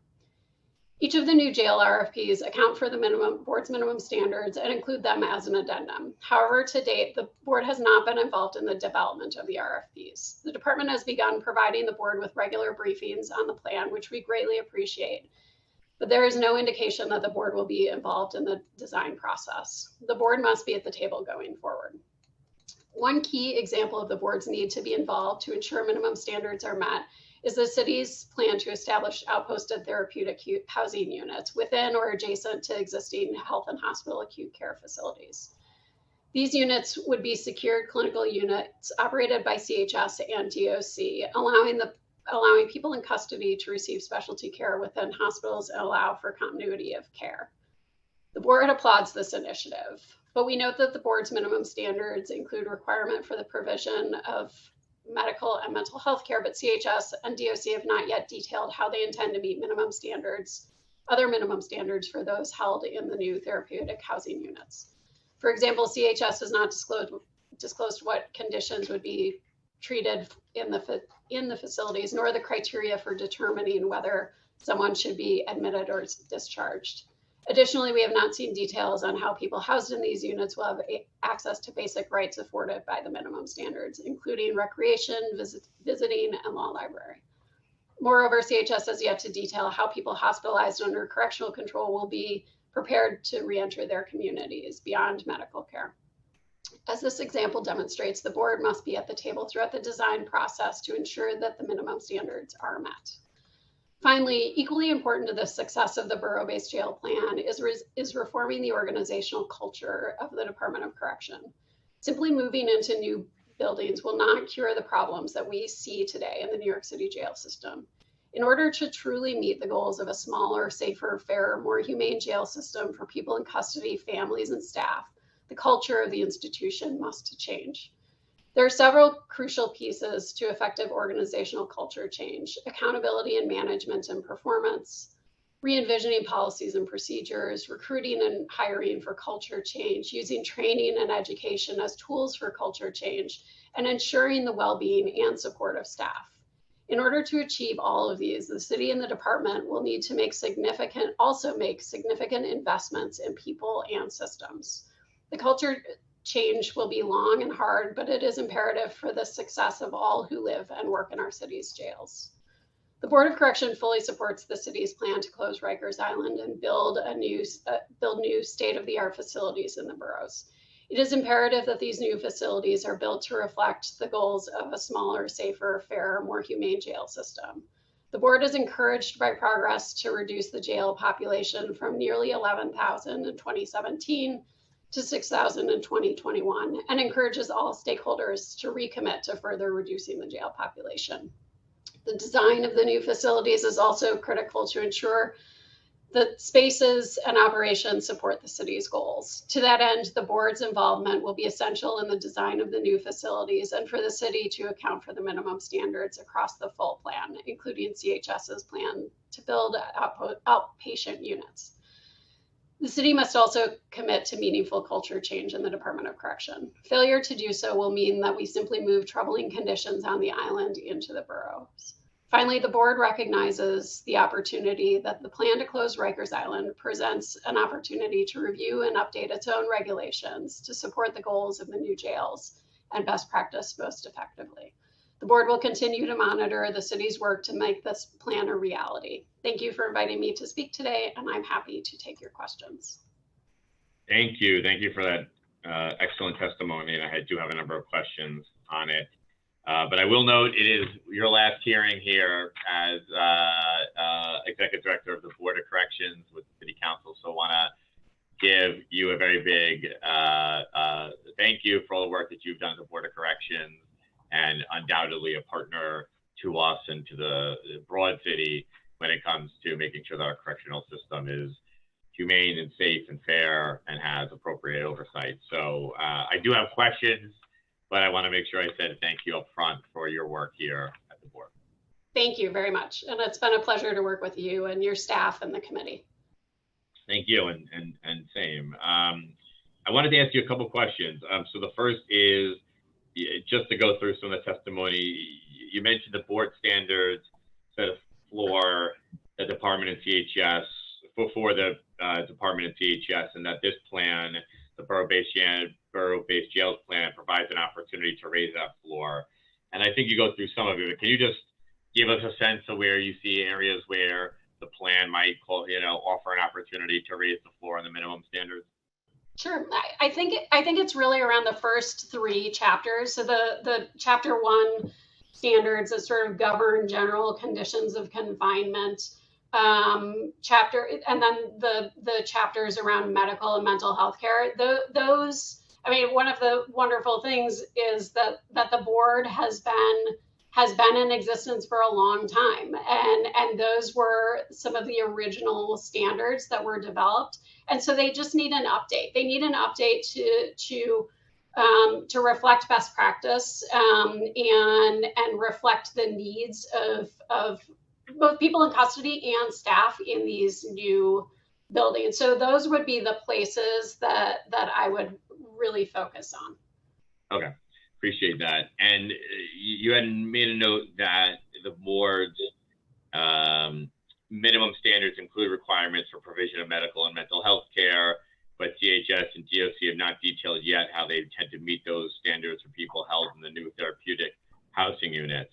When, in your opinion, should that be happening when they're providing information to the board about how they intend to meet the minimum standards? Is that now during design? Is that right before they open?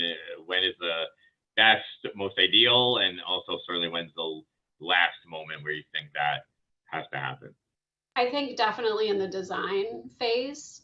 We want to make sure, I think there is, certainly accounting for the design of the physical space, but how these spaces will actually function and be operated. And I think that's a perfect, figuring out how people are going to be afforded recreation, figuring out how people are going to be afforded visiting in those spaces. Certainly matters for the physical design, but also the operational design. So I think, ideally in the design phase, and it's almost, too late. They're gonna, I worry that the department and CHS will have to go back to the drawing board if those issues aren't considered in the design phase. Okay, I understand. I got it. And then the other area I want to ask, you've sort of been touching on this, but the board recognized the opportunity to plan to close Rikers Island prevents to update its own regulations to support the goals of the new jails and best practice more effectively. I think you mentioned those are the 3 chapters, but still, when do you believe that should happen? Is that now? Is that later? When's the best ideal moment for the board to review and update its own regulations to support the goals of the new jails and best practices more effectively? I think it's on a parallel track along with the design piece. I think the board needs to be, as I said, I think the board needs to be at the table as these buildings are actually designed. Same reason, right? You want to account for the physical design and the operational design.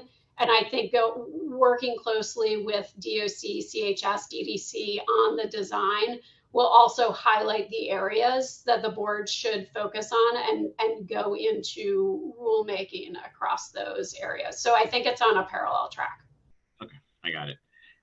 Great. Well, thank you for the testimony. Very helpful, and good to see areas where the city and the board and the departments together can do more to update the minimum standards and also ensure the plan's overall success. So we really appreciate the board's role in all this, and I do encourage the agency and administrations to play have a larger dialogue with the board. I agree that you guys play an important role here and should be happening while the design is happening, and it gives you an opportunity to go back and update your own minimum standards and regulations. So thank you for that, and of course, thanks once again, and good luck.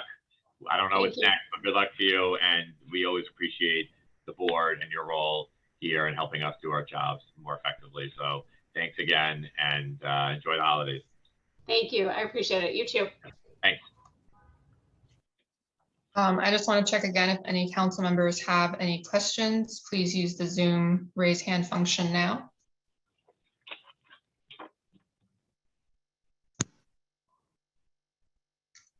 Okay. We will now turn to testimony from members of the public. Please listen for your name as I will be calling individuals one by one and will also announce the person who is next. Once your name is called, please accept the prompt to unmute yourself, and the Sergeant at Arms will set the timer and announce that you may begin. Your testimony will be limited to 2 minutes. I would like to now welcome Zachary Katz-Nelson to testify, followed by Brandon Holmes, followed by Darren Mack. Your time will begin. Hi, everyone. Thanks so much for having me. Again, I'm Zachary Katz-Nelson. I'm the Executive Director of the Littman Commission. Really appreciate you holding this hearing today.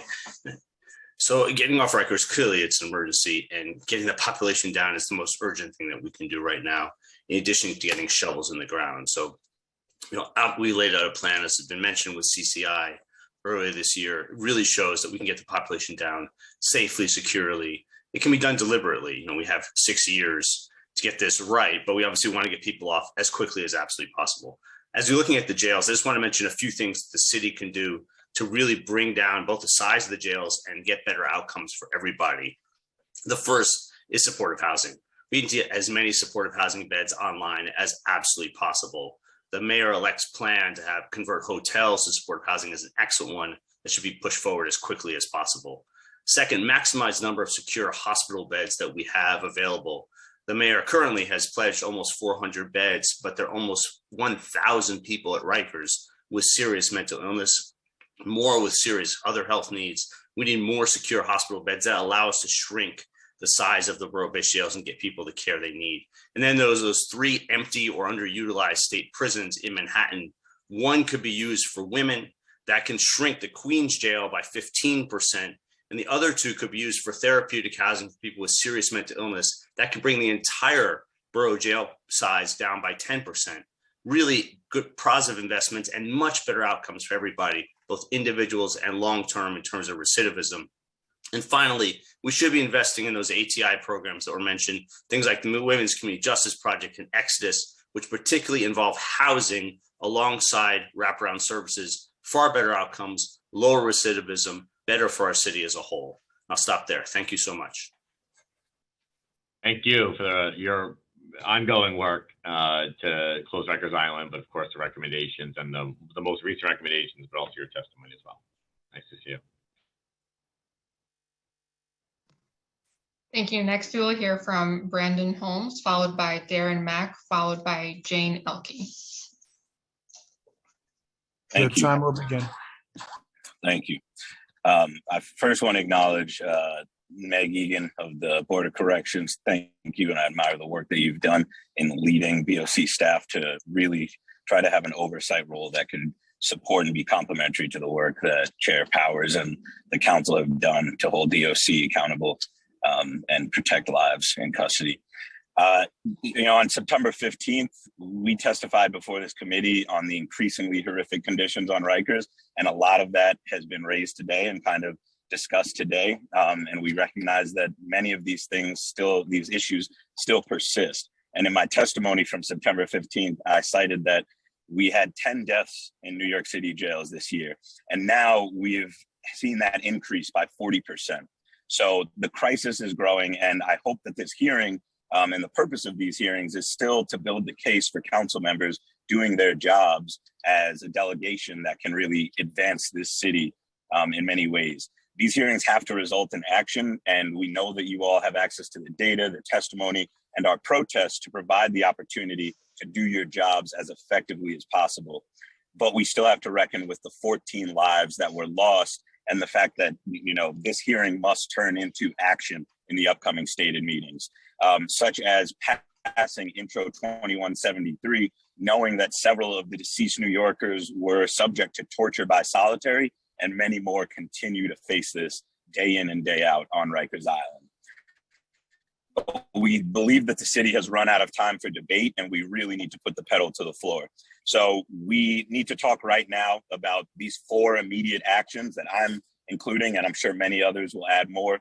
But council must require MOCJ and future administrations to assess and report on every defendant's ability to pay, because MOCJ did not acknowledge that their district attorneys and judges that their mayor has appointed are still sending people to death on Rikers Island, setting bail amounts that they cannot pay. Time has expired. We also need the council to immediately pass Drum's legislation to end solitary. I know that you're familiar with that, but we know that de Blasio just did an executive order, which ironically defies his own order and plans with DOC to pass off RMAS as a new alternative to solitary. So we need the council to pass this legislation. And my last 2 points for returning members: undertake serious efforts to address the culture of violence and impunity within DOC.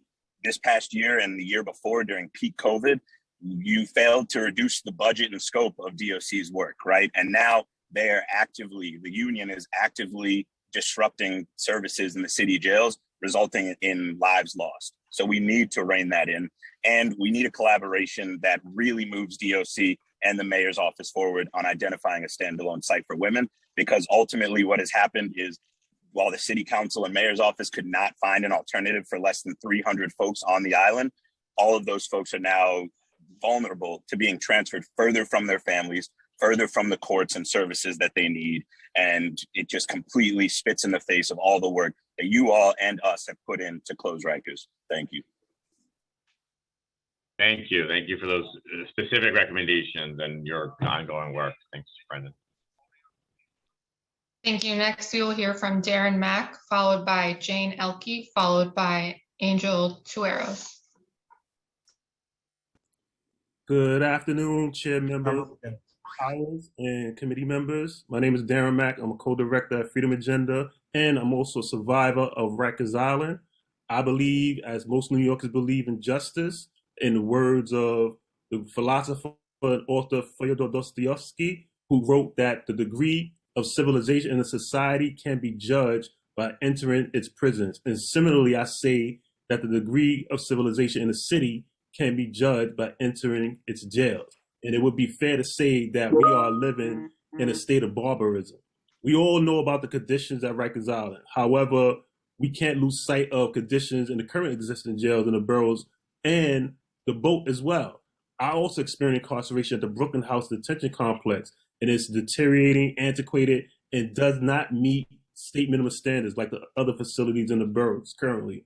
Every summer, we held demonstrations in front of Brooklyn House because people were suffering from the heat and lack of ventilation, no air conditioning, and every winter, the same thing. We demonstrated because people were suffering from the cold, lack of heat, and no adequate heating system. And a wrecking ball to the Brooklyn House cannot come soon enough. New York City Department of Corrections budget is the highest DOC budget in the country. We spend the most money on DOC and get the worst results. LA Department of Corrections has 3 times as many people detained with half the budget of New York City DOC. So to truly end mass incarceration, we need to make mass investments in communities that have been historically under-resourced and divest from DOC. In 2009, along with the historic vote to move forward the borough-based plan to close all 10 jails of Rikers Island and the boat, the City Council approved a wide range of investments totaling $391 million to address the roots of incarceration. So City Council must fulfill those points of agreement. And for those City Council members returning in 2022, Local Law 193, which established the Commission on Reinvestment of Communities Impacted by Rikers Island. The Commission will be submitting— Time has expired. Next month. It is informed by people who work and serve impacted communities, and I encourage you to support the work of the Commission, provide baseline funding in the city budget for the Commission to continue its work through 2027, and follow through on those recommendations. Lastly, I urge you to move forward with the borough-based plan if we want to rid ourselves of a barbaric system. And the campaign to close Rikers recently released recommendations on how to advance and strengthen the plan to close Rikers, which we hope you review, support, and implement it. Thank you. Thank you. Thank you for the testimony, and nice to see you. Thanks for all your work.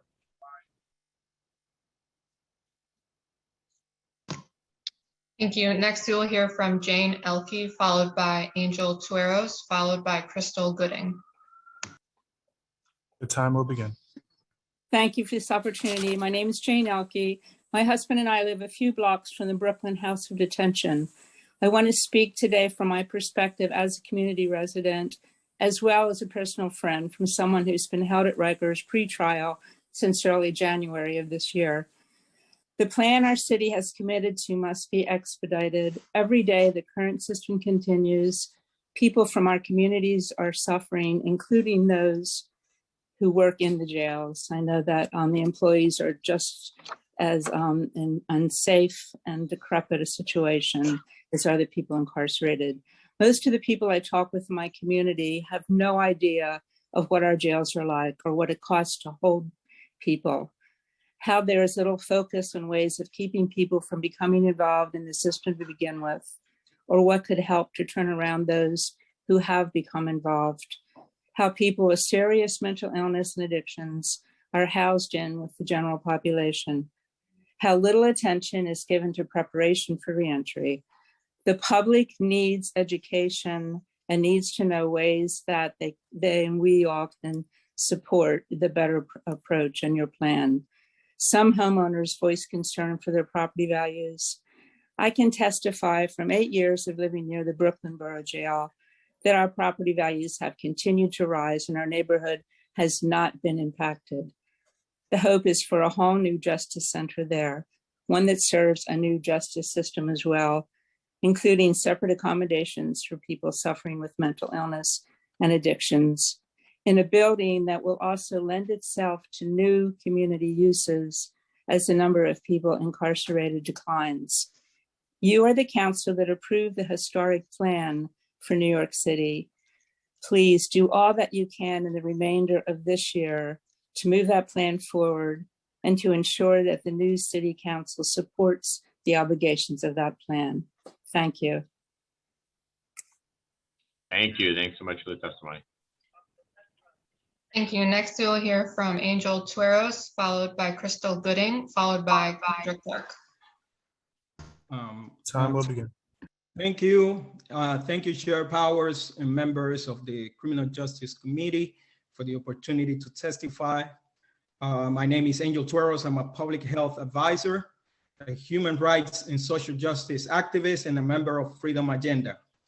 As long as Rikers Island remains open, the era of class and racial mass incarceration will be far from over.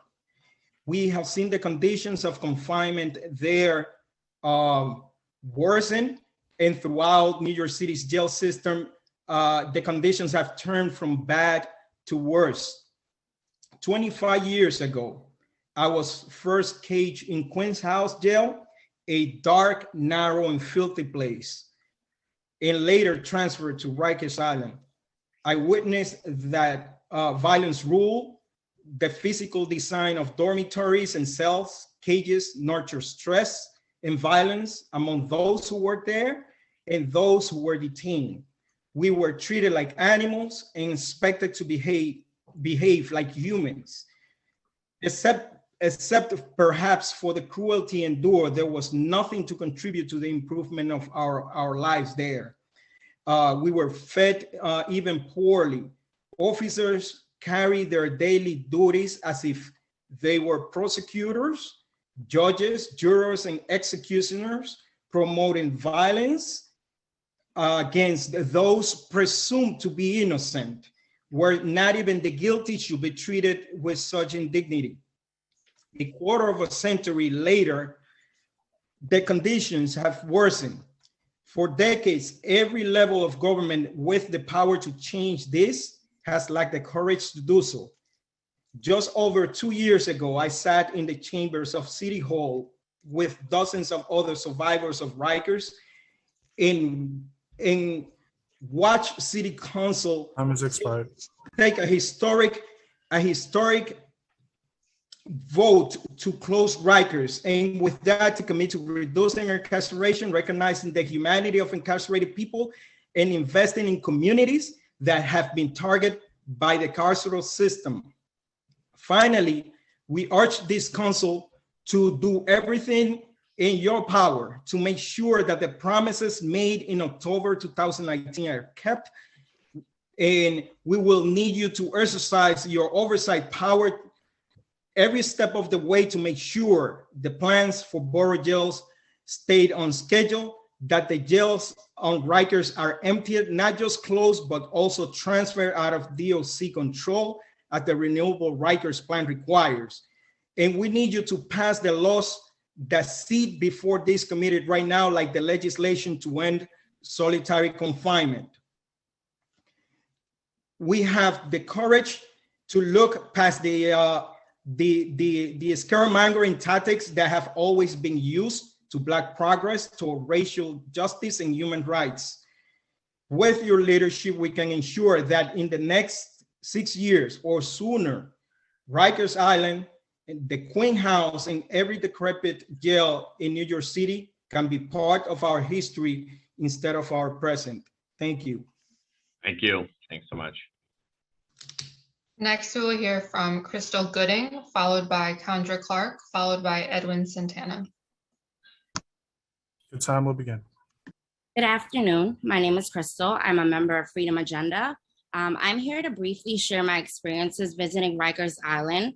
As the partner of someone incarcerated, I can start by saying that although he's not deceased, due to the hurdles it takes to see him and keep him as an active father, many days it does feel like it. Since June of 2021, I have been able to visit in person. There were times that my children were forced to bring in one small bottle of formula, but at the same time, we got stuck in the visiting center for hours due to things happening in the jail. There were times we were able to bring water and a few more bottles. Nothing was uniform with our experiences, and it all boiled down to which officer you ran into and how they felt that day. My son, who was only a few months old this summer, had to sit starving and hungry, locked inside the facilities for hours before we even got upstairs to our 1 hour visit, and then there was an equally long wait to leave after. Many of our visits started at 8 a.m. and we would not leave the building until 1 p.m. due to lack of staff. My son's single pamper allowed at that point was filled to the point of it being so uncomfortable for him. There have been times that officers would not show up to work and we sat on the transport bus locked inside waiting for someone to come by to let us into the facility. There was no communication provided to anyone. I've watched people have panic attacks on that bus. I recall my first time visiting Rikers Island in person when an officer said to me that I was annoying bitch because I asked questions in regards to the check-in process. He then randomly decided to cancel my 9 a.m. visit and reschedule me to 11 a.m. just because he could. Therefore, we sat in the scalding heat, myself and 2 small children. His exact words were that he was in charge, and it made me wonder what type of things he was capable of doing to the people he's being expected to look over. I recall countless times I have to use my 6-minute phone call to try to talk about my needs, the children, our home, bills, and remind my partner that he's worthy of life. Can you imagine how hard that is? Maybe a minute per subject. And then if he has to tell me anything, he has about 15 seconds. Those times are even scarier when he's feeling depressed because you have 6 minutes to prove to someone that they are worthy of life. I'm here to really emphasize the need to decarcerate, advance, and strengthen the plan for the people, the parents, the children, the spouses, and the loved one being held on Rikers Island, the people who still have to come home and be a healthy part of society. Also, I'm here to emphasize the importance of borough-based facilities that can keep families closer and shorten the travel distance for many people. Lastly, I want to stress the importance of putting programs in the community that can actually help people that are an alternative to incarceration. Jail should not be the one umbrella to all of the many issues people face in today's society. Thank you. I'm sorry to hear that story, but I appreciate hearing the next steps that I think are urgent here to close Rikers Island. And thank you again for being here and testifying and sharing your story.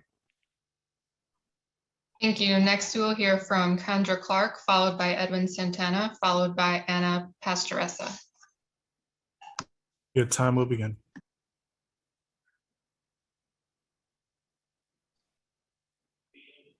Can you hear me? There we go.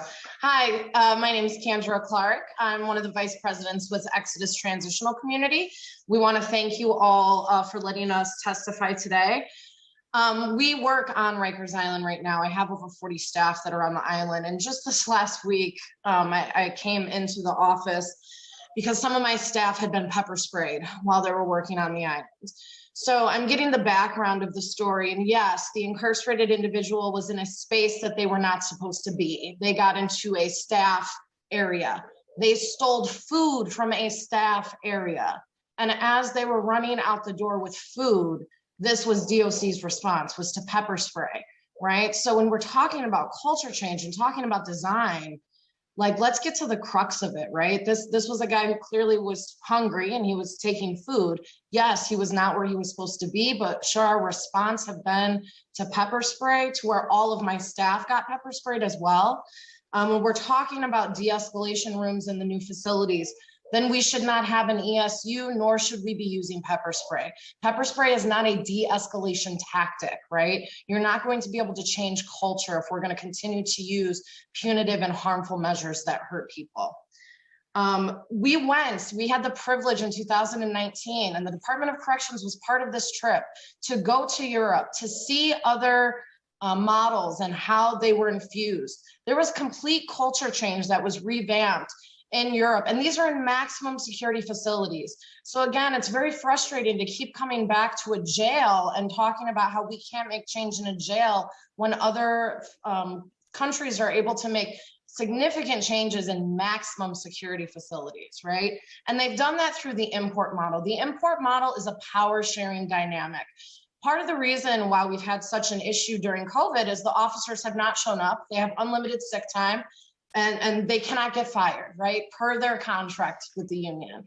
How would this have looked different if we would have had the import model? If we would have had employers who were working to train folks and get them into jobs upon release? If we had a school system on the inside that actually matched the outside, right? We could infuse community and different staffing structures into the Department of Corrections that would actually lead to culture change. You're asking a department that's had the same culture for almost 100 years to change without infusing anything new into it, and that's part of the problem. So, we're really asking that this borough-based jail facility proposal moves forward, but it's also, taking a second look at it and making sure that we're really meeting the root causes of incarceration and staffing the facility in a way that is actually going to meet those root causes and support people. And we want to thank you for today. Thank you. Nice to see you, and thanks for the testimony. Thank you. Next, we will hear from Edwin Santana, followed by Anna Pastoressa, followed by Akila Tomlinson. The time will begin. Good morning, everyone. My name is Edwin Santana. I am a New Yorker and a proud New York Bronx resident. And I'm also a longtime leader in the movement to close Rikers Island. I'm also a community organizer with Freedom Agenda. Thank you for allowing me the opportunity to express my distaste for how New York City treats its detained citizens. I have spent time in multiple New York City jails, and there is no doubt in my mind that Rikers Island, or rather Torture Island, needs to be demolished and the boat needs to be sunk. These jails are unfit to live in, and they both have a culture of violence that are killing its residents. More importantly, this needs to happen now. I was last incarcerated in those jails many years ago, and they were horrible then, and they have only gotten worse. Our detained citizens are dying, at least 14 people this year alone. There's truly no time to waste for this. I testified at City Hall 2 years ago when this council courageously stood on the side of human rights and voted yes to the plan to close Rikers, in response to, of course, the organizing by survivors like myself. But what happened to that energy, right? What happened to that? Today, I urge the council to do 3 things. Number 1, move forward and expedite the construction of the borough-based jails and continue to work with advocates to make sure these detained centers will be more humane and fit to live in while people are having their day in court. This will have to include serious efforts to end the Department of Corrections' reign of terror. They cannot be allowed to operate these replacement jails the same way they operate them now. This council must use all your power to make sure that that don't happen, including immediately passing legislation to truly end solitary confinement. Number 2, let's continue to fight against mass incarceration by investing in communities that need it the most.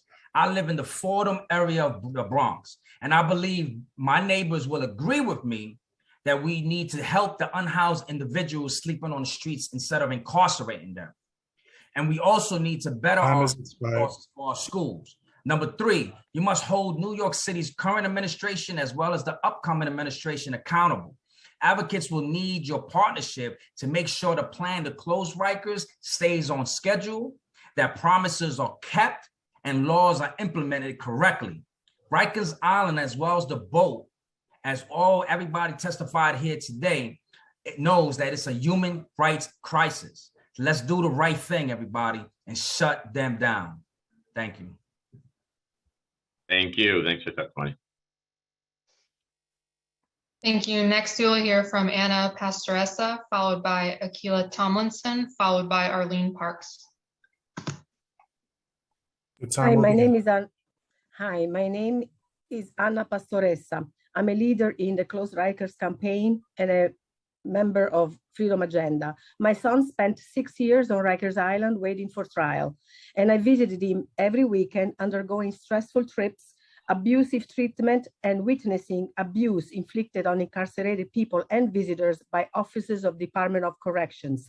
During the 6 years of my son's each time we had a court date, we pleaded with the prosecutor, the judge, and my son's defense attorney to move my son closer to home. In that case, we were begging to move my son to the Manhattan Detention Center, AKA the Tombs, which would have been a much easier trip for his loved one to visit. My son's defense attorney refused to visit my son on Rikers Island, and during the 6 years, he never had a meeting with my son to prepare for the case. Many people are still and will be involved in the criminal legal system even after closing Rikers. Therefore, I believe that building borough jails is a very good plan and a very good solution to transition from hell to more humane detention centers. It would have been a much less traumatic experience for my son, his family and friends, and perhaps his lawyer to visit him near the court and near home. The fact that speedy trial was ignored for 6 years and the court system did not apply the Sixth Amendment, how can anyone think it's okay to be locked up on Rikers Island, tucked away from civilization to make it easier for DOC to inflict abuse? I believe that having detention centers near courts in each borough will facilitate speedy trial, visit by professionals, by family members, and will establish some sort of humanity to people who are waiting for trial, and hopefully not for 6 years. The Tombs, unfortunately, is also a decrepit dungeon. It lacks natural light, program space, and suitable visiting areas. The only thing good about that jail is that it's not on Rikers Island. It must be torn down and replaced with a facility that is truly designed with human beings in mind. If we don't treat people with dignity while waiting for trial and continue the abuse, we will only deepen the incarceration rate to make the New York and the US the capital of human rights violations. I ask City Council to ensure that everything possible is done to accelerate the closure of Rikers and completion of the borough jails, and to use your power to hold DOC accountable for their abuses, to make sure that the new jails are built differently and also run differently. Thank you. Thank you. Thank you for being here, and thanks for the testimony. Next, we'll hear from Akila Tomlinson, followed by Arlene Parks, followed by Jane Robert Semper. Good afternoon, everyone. Can you hear me? We hear you. My name is Akila Tomlinson, and I'm a member of Freedom Agenda. I'm here to speak as someone who has been deeply impacted by incarceration, with family members who are currently and formerly incarcerated. I urge this administration and the next to move forward with the plan to shut Rikers Island down and build borough-based facilities, investing in communities that have been under-resourced, reducing incarceration, and building these facilities for a much reduced jail population will help to restore the humanity that has been lost since Rikers Island has opened in 1932. The conditions in Rikers are deplorable. People are sleeping in cramped cells the size of a regular closet. The floors are filthy with rotten food, maggots, urine, feces, and blood. People are using plastic sheets for blankets, cardboard boxes for beds, and bags as toilets. While conditions have reached a new level of crisis this year, they have been terrible for decades. My brother was held in Rikers for over 600 days, waiting for his case to go to trial. Every day, my brother had to stay on high alert because every day he felt threatened. Unfortunately, my brother is not the same after the time he spent on Rikers, and it saddens me to say that my relationship with him has drastically changed as a result of everything he has been through. He is not the same person I admired growing up. Rikers Island is not only traumatizing for the people who are incarcerated there, it also affects the people that visit their loved ones. My experience as a visitor left me with the feeling that I didn't want to go back. I felt violated when they had to search me and humiliated. Every time I went to visit my brother, I had to wait over an hour before an escort decided to bring him to the visiting area. All of New York City's jails are run by DOC, which is an agency built on a model of punishment and have proven themselves unable and unwilling to end the culture of violence that consumes Rikers. We propose that once these new facilities are built, the city must commit that they operate differently as well. That can include more oversight and accountability for Time DOC has expired. immediately, and also more comprehensive solutions like dissolving DOC and replacing them with a new agency that has a different mission and different training and job descriptions to go along with it. Rikers Island is a human rights violation that should have ended a long time ago. The mayor and city council have the power to change this, and I implore that all of the steps possible to expedite this process are taken, which includes issuing requests for proposals for all contracts by December 31st, 2021. While the city's current plan is to close Rikers by 2027, it could be done faster if the city made that a priority, and past years should show that there is now no time to waste. While New York City continues to incarcerate anyone, people have the right to livable conditions, to be in proximity to their lawyer, their families, and access to services that they are entitled to. The jails in Rikers can never meet this standard, and the existing jails in the boroughs are also just as decrepit and unfit for human habitation. Borough-based facilities must be implemented expeditiously. It's a step in the right direction to restoring humanity. Thank you. Thank you. Thanks so much. Next, we'll hear from Arlene Parks, followed by Jane Robert Semper, followed by Tracy Gardner. Your time will begin. Okay, good morning, Chair Powers. I'm sorry, I'll just speak up. And the committee members. My name is Arlene Parks, and I am the chair of Community Board 1 and the vice chair and CEO of the Diego Beekman Mutual Housing Association in the Bronx.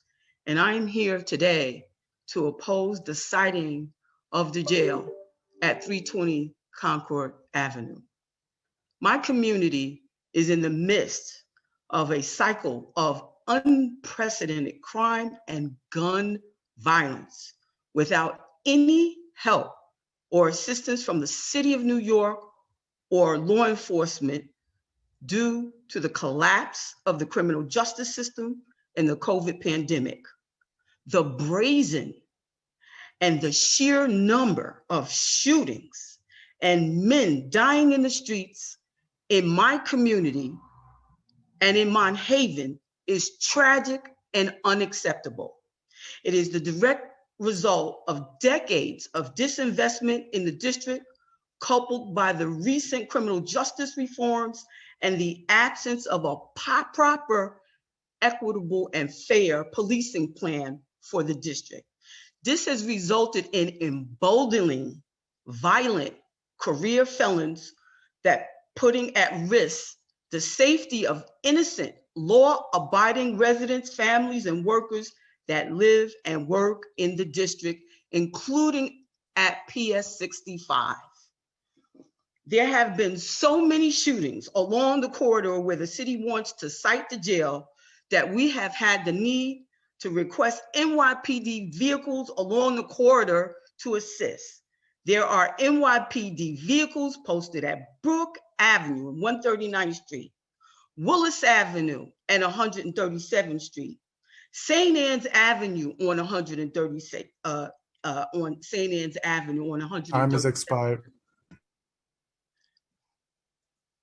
This is due directly to the shootings where people have been shot and killed, and in spite of NYPD presence, the shootings and the crime continue. This is not normal. The lives of Mount Haven residents matter, and is just as important as the tourists that visit the city of Manhattan and the residents that live in Manhattan. No one should have to work, go to school, yet alone try to live in this environment. And if the city of New York cannot address what is taking place with respect to the drug dealing, the open gambling, the quality of life issues, guns and violence, now I can assure you that citing a jail at 320 Concord Avenue will significantly exacerbate conditions in this community. The silence by the city government in regards to the gun violence and people getting killed that is taking place speaks volumes to our businesses, our residents, and the workers. The city's plan to site that jail at 320 Concord Avenue undermines over 2 decades of community planning and efforts to root out crime and stabilize this community and the district, and the financial investments of hundreds of millions of dollars to revitalize and rebuild this neighborhood. Residents working together with the federal government develop strategies to deal with the crime in the neighborhood. The city and the state's recent policies have effectively undermined the work and effort of this community. Finally, we are asking the city of New York to listen. Listen to the businesses, listen to the residents of the community and throughout the district, and not cite the jail at 320 Concord Avenue. Work with us so we can find another better location, and instead focus on rebuilding Mount Haven by investing in NYCHA. This district has the highest concentration of NYCHA developments, 22. Invest in our schools and bring in the best and the brightest educators. Invest in after-school programs, invest in mental health programs, invest in parenting programs, and invest in workforce development to reduce the poverty in the district. And finally, and most importantly, fix the criminal justice system. Taking those facilities off of Rikers Island and simply just building another building in our community without fixing the criminal justice system, including fixing the Department of Parole, ensures that our community will be entrenched in poverty and crime and violence in perpetuity. Ms. Parks, I just have to have you come to this conclusion. Opportunity to address your committee. Thank you. I think we got you muted, but nice to see you again. And I want to give you extra time because I know you are a large representative of your community up there, and I know we've discussed this in the past. But wants to give you extra time, but we have lots of folks who are here as well. So thanks. Thank you. Next, we will hear from Jane Robert Samper, followed by Tracy Gardner, followed by Jenny Velez. The time will begin. Good afternoon. My name is Jane Robert Sampure, and I am the coordinator and staff attorney for the Women's Pretrial Release Initiative at the Legal Aid Society. In the last month, our clients at Rose M. Singer Center have suffered enormously from the city's sudden and misguided decision to close the facility by transferring these women to state prison. This is not decarceration, and this is not the way to close Rikers. I've come before this body on previous occasion and discussed the documented vulnerabilities and extreme trauma that the majority of women in city custody have experienced. These transfers are disruptive to their treatment and their support systems and are further traumatizing. This entire process has been haphazardly and poorly planned. Contrary to the belief of the governor's office, we are not given notice of when our clients are transferred, and we are not given an opportunity to adequately counsel them on these transfers. Some women are even given absolutely no notice and given 5 minutes to pack as, quote, same-day transfers. These transfers are having a devastating effect on our clients' cases and right to counsel. Several clients have been transferred in the middle of assessment for alternative to detention services, delaying their release from jail and connection to vital supportive services. These transfers are also significantly diminishing our communication with our clients. To date, the systems that Doc said would be in place for our communication are still flawed and ineffective. Transfers are resulting in some of our clients not being brought to their court appearances, denying them their right to be present at their court proceedings. Additionally, since entering state custody, several women have reported being threatened by correction officers who are telling them things like, "You're in state custody now, no one is going to hear you," only confirming our clients' fears and further exploiting the long history of abuses in state custody that have gone underreported, underinvestigated, and underaddressed. At least one of our clients have even reported being assaulted by corrections officers since her arrival. While we all want to see the closing of Rikers Island, this is not the way to do it. The city's inability to meet their obligations is placing a dangerous and undue burden on the most vulnerable population in their custody. Over 125 people detained at Rose M. Singer organized and signed a petition to demand their transfers be stopped. Yet the state and city refused to hear their voices and instead chose to further traumatize an already vulnerable population. Decarceration has to be the city's focus. Simply moving women further from their support networks and their legal teams does not make communities safer. It does not make women safer. The only way to ensure women's safety pre-trial is to make sure that they are in the community with their families, connected to supportive services and therapeutic services in the communities while their cases are pending. Thank you. Thank you. Next, we'll hear from Tracy Gardner, followed by Jenny Velez, followed by Nigel Quiros. The time will begin. Good afternoon. I'm Tracy Gardner, Senior Vice President for Legal Action Center. Since 1973, the center fights discrimination against people with criminal legal system involvement, addiction, mental illness, and HIV and AIDS. I'm an appointee to the Commission on Reinvestment in Communities Impacted by Rikers Island, and I'm a member of Freedom Agenda as an organizational partner and as someone with a loved one who's been hurt by Rikers. We founded the ATI and Reentry Coalition in 1984 at the state level, and it consists of nearly a dozen direct service and advocacy organizations that together help more than 20,000 New Yorkers every year to avoid incarceration, and for those who've already been to jail or prison, successfully re-enter society upon their release. Rikers, known nationwide for its inhumane and dangerous conditions, must be closed. We have a forthcoming blueprint that provides concrete steps to lower the jail population and provide community-based supports for individuals diverted or released from incarceration. Increase in dedicated funding for ATI and reentry supports, robust network of community-based healthcare and social services providers. We can no longer rely on Rikers as a community health care provider. Ample access to truly affordable housing, significant reduction in barriers to jobs and educational opportunities for formerly incarcerated individuals, and the elimination of voter suppression tactics. New York City must also increase support and funding for harm reduction programming like continued distribution of naloxone, safe syringe exchange, and safe consumption sites. These are proven tools to provide alternatives to incarcerating people who can be better addressed by services in the community. Finally, and most importantly, incorporating the priorities of those most harmed by the criminal legal system in the reinvestment plan is key to its success. People with firsthand experience with broken policies and incentives, we are trying to change. These are the tools New York City must use to close Rikers and set an example for the rest of the nation on how to reverse our status as the world's leading incarcerator.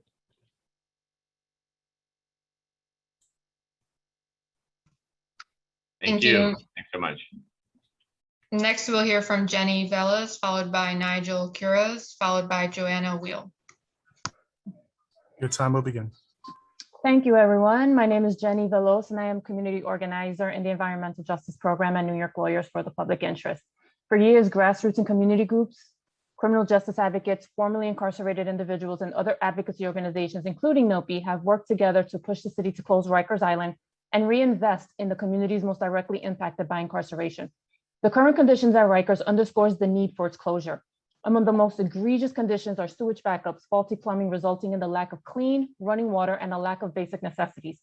Additionally, Rikers Island jails are built on a toxic landfill plagued with methane leaks and contaminated soil, which negatively impacts the health of those incarcerated on the island, as well as correction officers, medical staff, and other employees. This is an environmental justice issue that deprives thousands of New York City residents of basic human rights, like access to water and sanitary living conditions.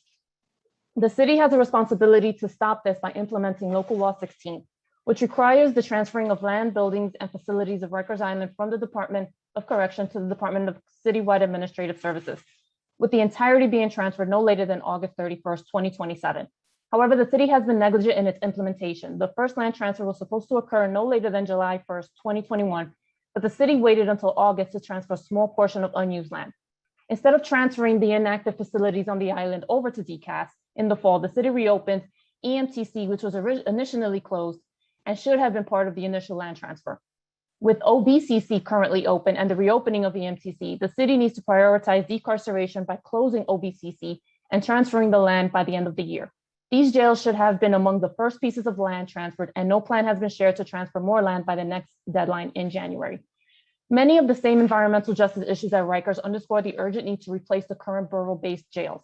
The borough-based jails are currently unfit for human habitation, including problems with excessive heat, mold, poor ventilation, limited natural light, and living spaces so small they do not even meet standards mandated by the state. Replacing these jails is necessary to stop this human rights crisis, and the city must move quickly.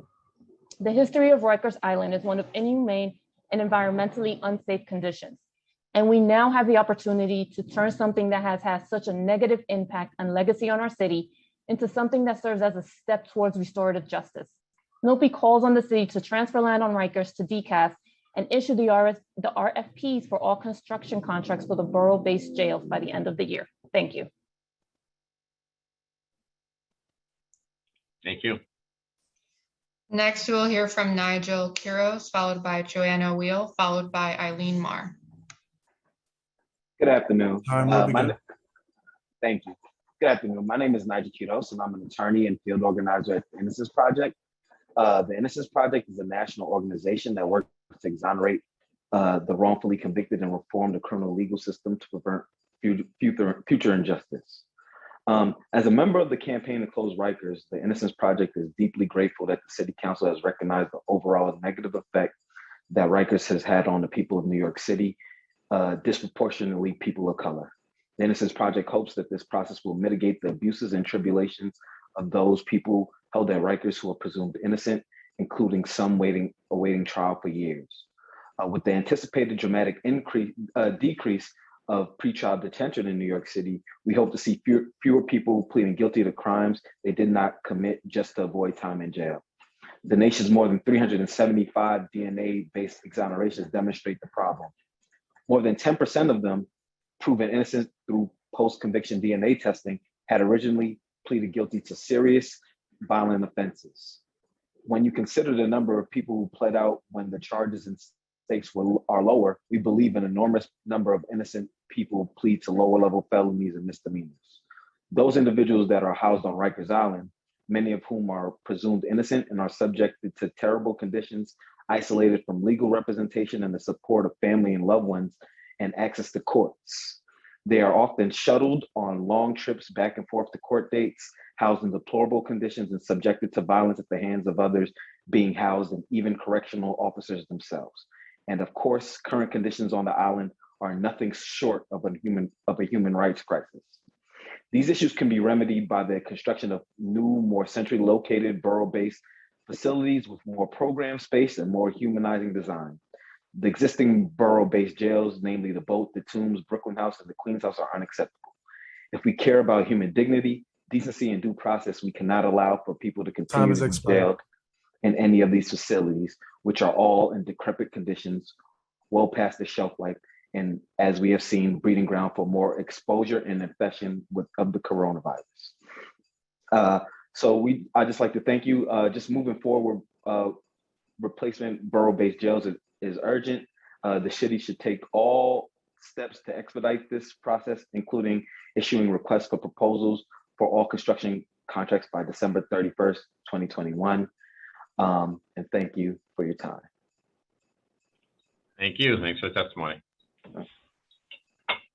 Next, we'll hear from Joanna Wheel, followed by Eileen Marr, followed by Danielle Gerard.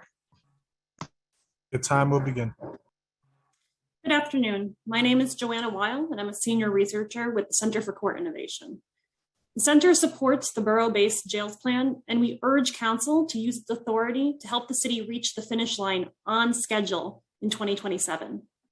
Rikers closure hinges on safely reducing the city's daily jail population from its current total of over 5,400 people as of November 17th to 3,300 or fewer people. Offering a path forward, the Center for Court Innovation teamed with the Littman Commission to release a comprehensive jail reduction roadmap this past July. Our report includes almost 40 data-driven recommendations to significantly and safely reduce its jail population. Conservatively, we estimate that our proposed strategies could bring the daily jail population to 2,700 people, as stated earlier by outgoing director of the Board of Correction, Meg Egan. Above average implementation could actually yield even greater jail reductions. If policymakers took action, all our strategies would require no more than 2 years to reach full implementation, and many could be put into place in a matter of weeks or months. We also recognize that the next mayoral administration and council membership may wish to further refine the process to close Rikers and open the borough-based jails. To this end, we recommend 3 guiding principles. First, reaffirm the current timeline. Moving the goalposts may incentivize inaction, while the conditions at Rikers Island remain unchanged or worsen. The current timeline for 2027 still affords 6 more years to finalize a jail construction plan, implement it, and safely reduce the jail population. Second, allow for flexibility on the borough-based jails. The current plan remains achievable, but if necessary, the recent Vital City report points to other options for realizing the same outcomes. For instance, by transferring up to 4 state-run facilities in Manhattan and Queens to city control. While this alternative proposal is by no means the only one policymakers could land on, it provides a starting point for contemplating any future revisions. Third, finalize the jail plan swiftly over the next year to begin construction on schedule at the end of 2022. Additionally, there is no known opposition to the transferring control of the island from the Department of Corrections to the Department of Citywide Administrative Services, or to reinvesting in historically oppressed communities. However, the work of the Community Reinvestment Commission has undergone significant delays. We suggest council exercise its oversight capacity to facilitate the commission's progress moving forward. Finally, the reactive and violent culture at Rikers Island must be prevented from transferring to the borough-based jails. This cannot be an afterthought, but must permeate the planning, design, programming, and staffing of the new jails from this moment onward. Thank you again for having me. Thank you. Thanks for being here, and thanks for the testimony. Next, we'll hear from Eileen Marr, followed by Danielle Gerard, followed by Kelly Grace Price. Your time will begin. Good afternoon. My name is Eileen Marr. I'm a member of WCJA and the Justice for Women Task Force, as well as Freedom Agenda. And I'm also a survivor of Rikers Island, where I spent 420 days. Well, I've been pleased to hear people during this hearing testifying about their attempts to move swiftly when it comes to closing Rikers. I'm still troubled. Initially, the borough-based plan to house the women in Queens is unacceptable. This plan, while noble, yes, is unacceptable. It is our belief that the women who are detained receive their own single standing detainment center in Manhattan, not only because women have the lowest amount of active cases in Queens, but because a Manhattan-based single standing facility would facilitate ATI's in-house programming and services, as well as a convenient and simpler route for families and especially children, to visit with their mothers. Despite being detained, women, like all women, are the backbones of their families and community. A facility located in Manhattan would be ideal in allowing the women to function in said role while fighting their cases. This would aid in also facilitating HPIs and creating solid and meaningful discharge and release plans, thus aiding and ensuring much lower recidivism rates and keeping families intact, not hidden in some extra space out in Queens. There are two ideal locations in Manhattan that could be utilized right now: the former Bayview facility in Chelsea and the former Lincoln facility by Central Park. We are witnessing that, I apologize. They could be utilized right now with minimal renovations rather than keeping the detained women on the island, or, which is awful, even more awful, up at Bedford. Your time is So expired. we are currently witnessing that moving the women who are not convicted of a crime yet to a state prison has been futile and cruel. This is increasing their likelihood for PTSD, clinical depression, and a myriad of other health and mental health problems. Not to mention, they are now further from the community and court facilities. I can say this as a survivor of both the prison and the jail systems. This is a step backwards, 2 or 3 steps backwards, rather than the forward leaps and bounds we should be making. So again, I'm imploring you to, following a mass release, utilize one of the Manhattan-based facilities for our mothers, grandmothers, sisters, aunts, and friends sooner rather than later. Thank you. Thank you. Thanks for the testimony. Next, you'll hear from Danielle Gerard, followed by Kelly Grace Price, followed by Leah Faria. Your time will begin. Thank you, Chair Powers and staff. My name is Danielle Gerard. I am a senior staff attorney at Children's Rights since 1995. We have been a national advocate for youth in state systems. We are also a member of the New York City Jails Action Coalition and the Young Adult Task Force. Borough-based jails are a necessary step to address the long-running human rights crisis on Rikers, but they are not sufficient. We urge you to force the city to substantially reduce the jail population now to fewer than 3,300 people. Continue meaningful and continued oversight of the points of agreement and legislation related to the jails, including substantial investment in community resources to address unmet needs, demand accountability from DOC and COBA, and ensure that young adults get the attention and resources for which we have been clamoring for years, and solitary confinement. This must be the council's immediate priority. Please pass Councilmember Drom's bill to ensure a true end to solitary confinement and not keep in place such Orwellian named substitutes as RMAS. Make sure that every community organization that works with people released from Rikers has a presence on the island now to establish meaningful contact before release.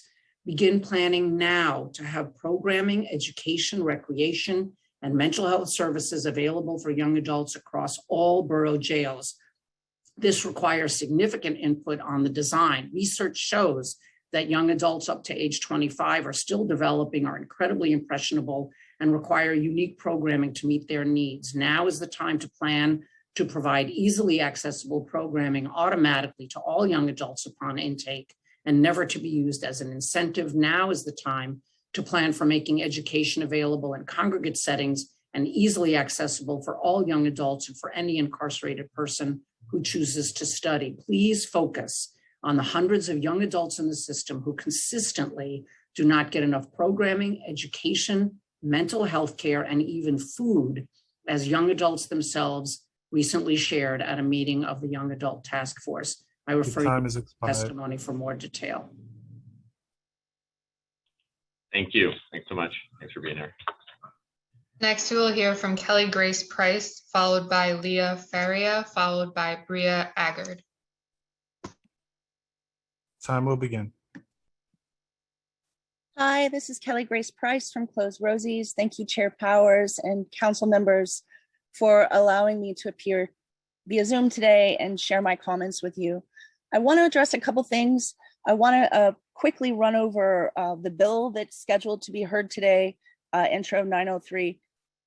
Chair Powers, you might remember in April 2018 during a criminal justice hearing, I spoke specifically about how when I was arrested and incarcerated and released, that I was given checks by the Department of Correction and sometimes by the NYPD that were marked "do not cash" on the bank account, so that I was never able to get that money back. And I asked specifically for any legislation that addressed the return of funds post-incarceration to address this issue, because those of us that are unbanked, I'm banked now, but at the time in 2011, when I was released, when I was unbanked, I was unable to cash those checks because I didn't have a bank account.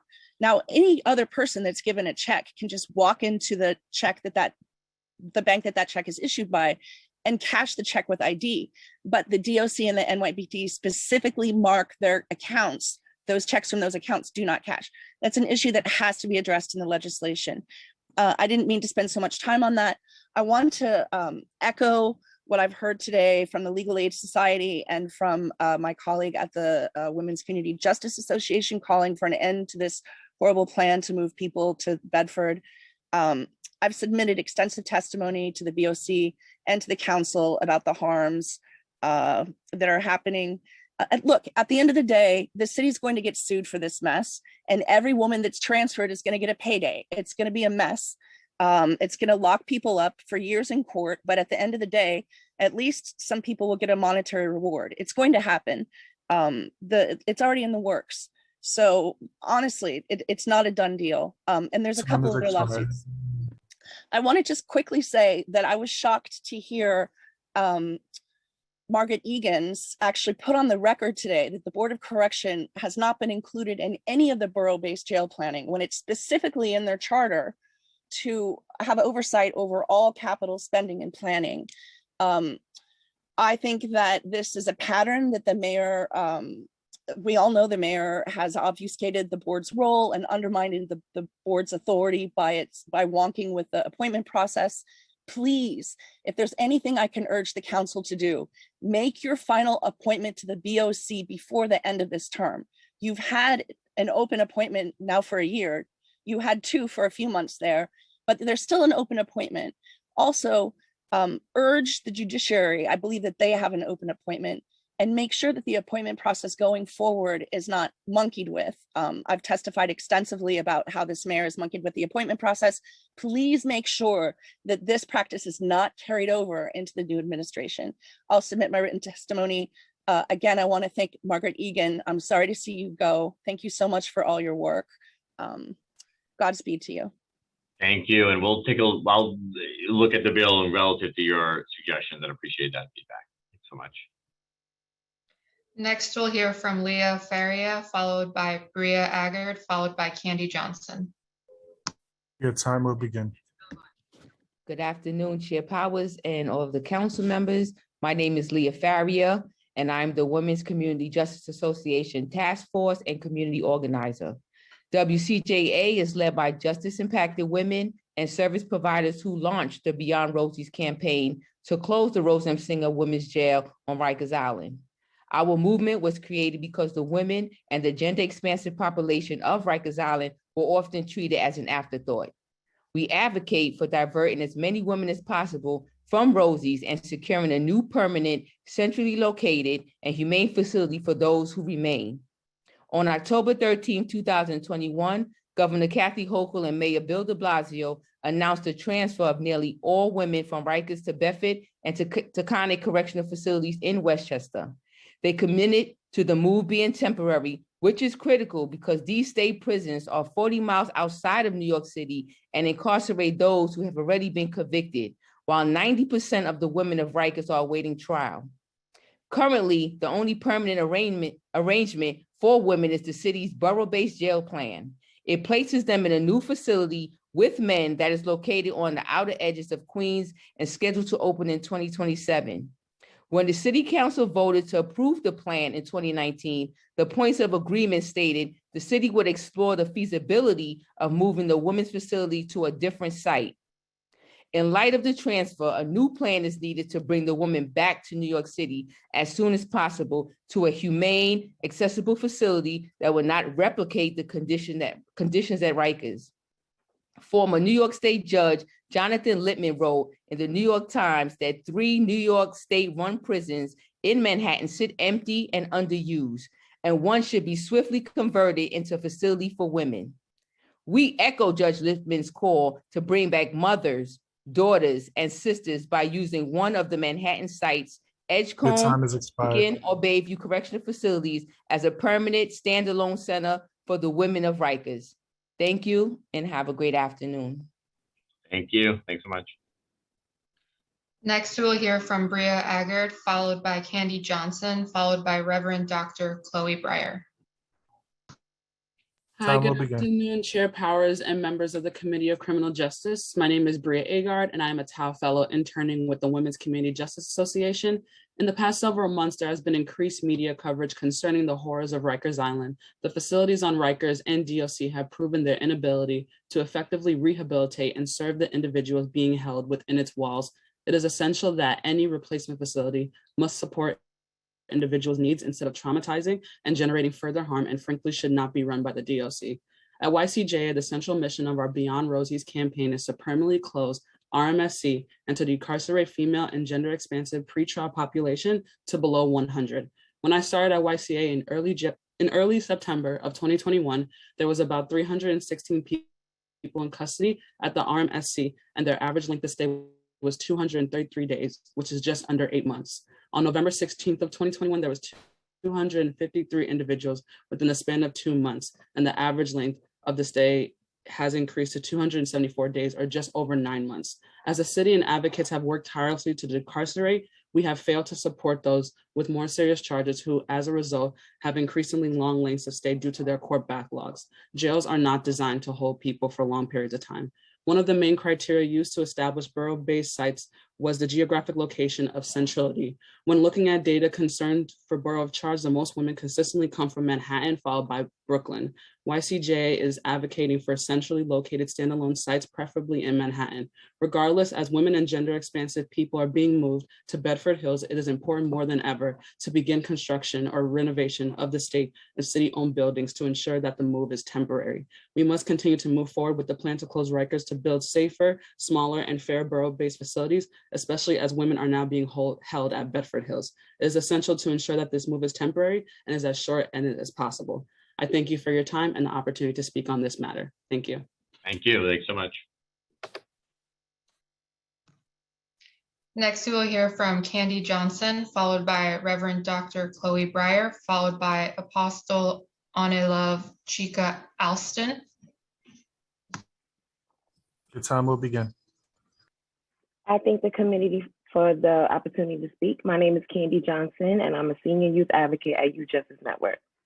After nearly 18 months of being unable to access Rikers Island due to pandemic restrictions, we were finally able to return to Island in September. There's an ongoing humanitarian crisis on Rikers Island, including the death of 14 people in custody this year alone. Our staff has been on the front lines, navigating the return to Island amongst deteriorating hygiene conditions, a new intake procedure, increased violence and alarms, and lack of DOC staffing. Every day we feel the importance of in-person connection and relationship building with youth who have had a year of isolation and ongoing worsening conditions. YJN stands today with community and family advocates and asks the council and the city to act with urgency to keep Black and brown young people alive. A commitment to close Rikers Island has been made by the leadership of the city, and it is essential that commitment is honored and that the line in the sand doesn't continue to move. The current situation for the approximately 450 incarcerated young people between the ages of 18 to 24 on Rikers Island has been and remains extremely serious. The closure of Rikers Island, including the Rose M. Singer Center and the boat, is urgent and non-negotiable to address the long-running human rights crisis in New York, but more needs to be done it needs to be done to invest and support young people impacted by the justice system citywide. We call on city to decarcerate urgently. There were reductions in the overall New York City jail population in early 2020 due to COVID-19 pandemic. However, since that time, the jail population has steadily increased. The conditions in all the jails on Rikers are no less of a public health threat than the pandemic we're living in. We need to still fight to keep this on the front page. We need to put in place a tangible supportive infrastructure so that when young people are released back into our New York City neighborhoods, they may be able to make a life and future for Your themselves. time is expired. The time immediately after release from jail is critical. Young people are often left without stable housing or income resources and need support to stay focused. Investment in community resources will reduce the chance of recidivism and increase decarceration efforts. Thank you for the opportunity to address the committee. Thank you. Thanks so much for being here. Next, we will hear from Reverend Dr. Chloe Breyer, followed by Apostle Only Love Chika Alston, followed by Susan Shaw. Your time will begin. Good afternoon. My name is Chloe Breyer. I'm the director of the Interfaith Center of New York and associate pastor at St. Philip's Episcopal Church in Harlem. I also live next to the Lincoln Correctional Facility, about a block away, and it's a fixture of our neighborhood. My first visit to Rikers Island was in 1997 as a clinical pastoral education student doing my CPE at Bellevue Hospital. I went with some other medical students over to Rikers, and at the time it was evident even back then that the culture of violence and impunity was well underway, with deaths that summer because people there were not sent off the island to get adequate health care. I'm joining the voices to call for the contracts of this borough-based jail to happen this year. And I'd like to add that as a clergy person, knowing or concerned with the sparking of moral imagination, the narratives that we tell ourselves, not just as individuals, but as a city and as a community, are very important. And we saw this across the role of symbols is important in that sense as well. We saw in the early 90s when Eastern Europe and the tearing down of the Berlin Wall really began a new stage of a movement towards freedom and democracy in people in that part of the world. It was also an important symbol that indicated a new beginning, a new self-determination for people in the former Soviet bloc countries. And I think it is time then for the walls of Rikers to come down, for a new beginning for New York City in a moral sense, and one that takes a substantive step towards improving our justice system. I want to conclude by saying that the City Council needs to keep its word and to build these borough-based jails and close Rikers Island so that we don't let the pandemic, which has already wreaked havoc in our community, have another victim. And that would be a victim in the sense of taking us off track to a better and more just city. Thank you so much. Thank you. Thank you so much. Thanks for being here. Next, we will hear from Apostle Only Love Chika Alston, followed by Susan Shaw, followed by Reverend Wendy Calderon Payne. Your time will begin. Good afternoon. Can I be heard? Okay, great. We hear you. Thank you so much. Good afternoon. I want to start off with a scripture from my faith tradition. Hebrews 13:3 says, "Remember those in prison as if you were in prison yourself. Remember also those who are being mistreated as if you yourself felt their pain in your own bodies." Good afternoon. My name is Apostle Only Love Chika Alston, and I'm the racial justice organizer at the Interfaith Center of New York.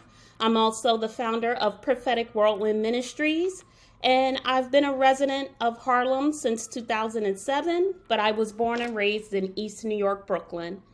As a faith leader whose stepfather worked as a corrections officer on Rikers Island, I'm urging today that the jails at Rikers Island be closed because people are dying.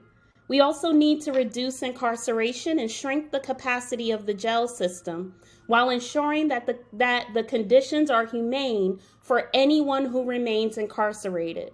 It is extremely urgent that we move forward with replacement borough-based jails. The city should take all steps to expedite this process, including issuing requests for proposals for all construction contracts by December 31st, 2021. While New York City continues to incarcerate anyone, people have a right to livable conditions in proximity to their lawyers, family, and services. The jails on Rikers Island could never meet this standard, and the existing jails in the boroughs are also decrepit and unfit for human habitation. Our incarcerated brothers and sisters are made in the image of God, and they deserve humane conditions while incarcerated. Impacted people must be able to.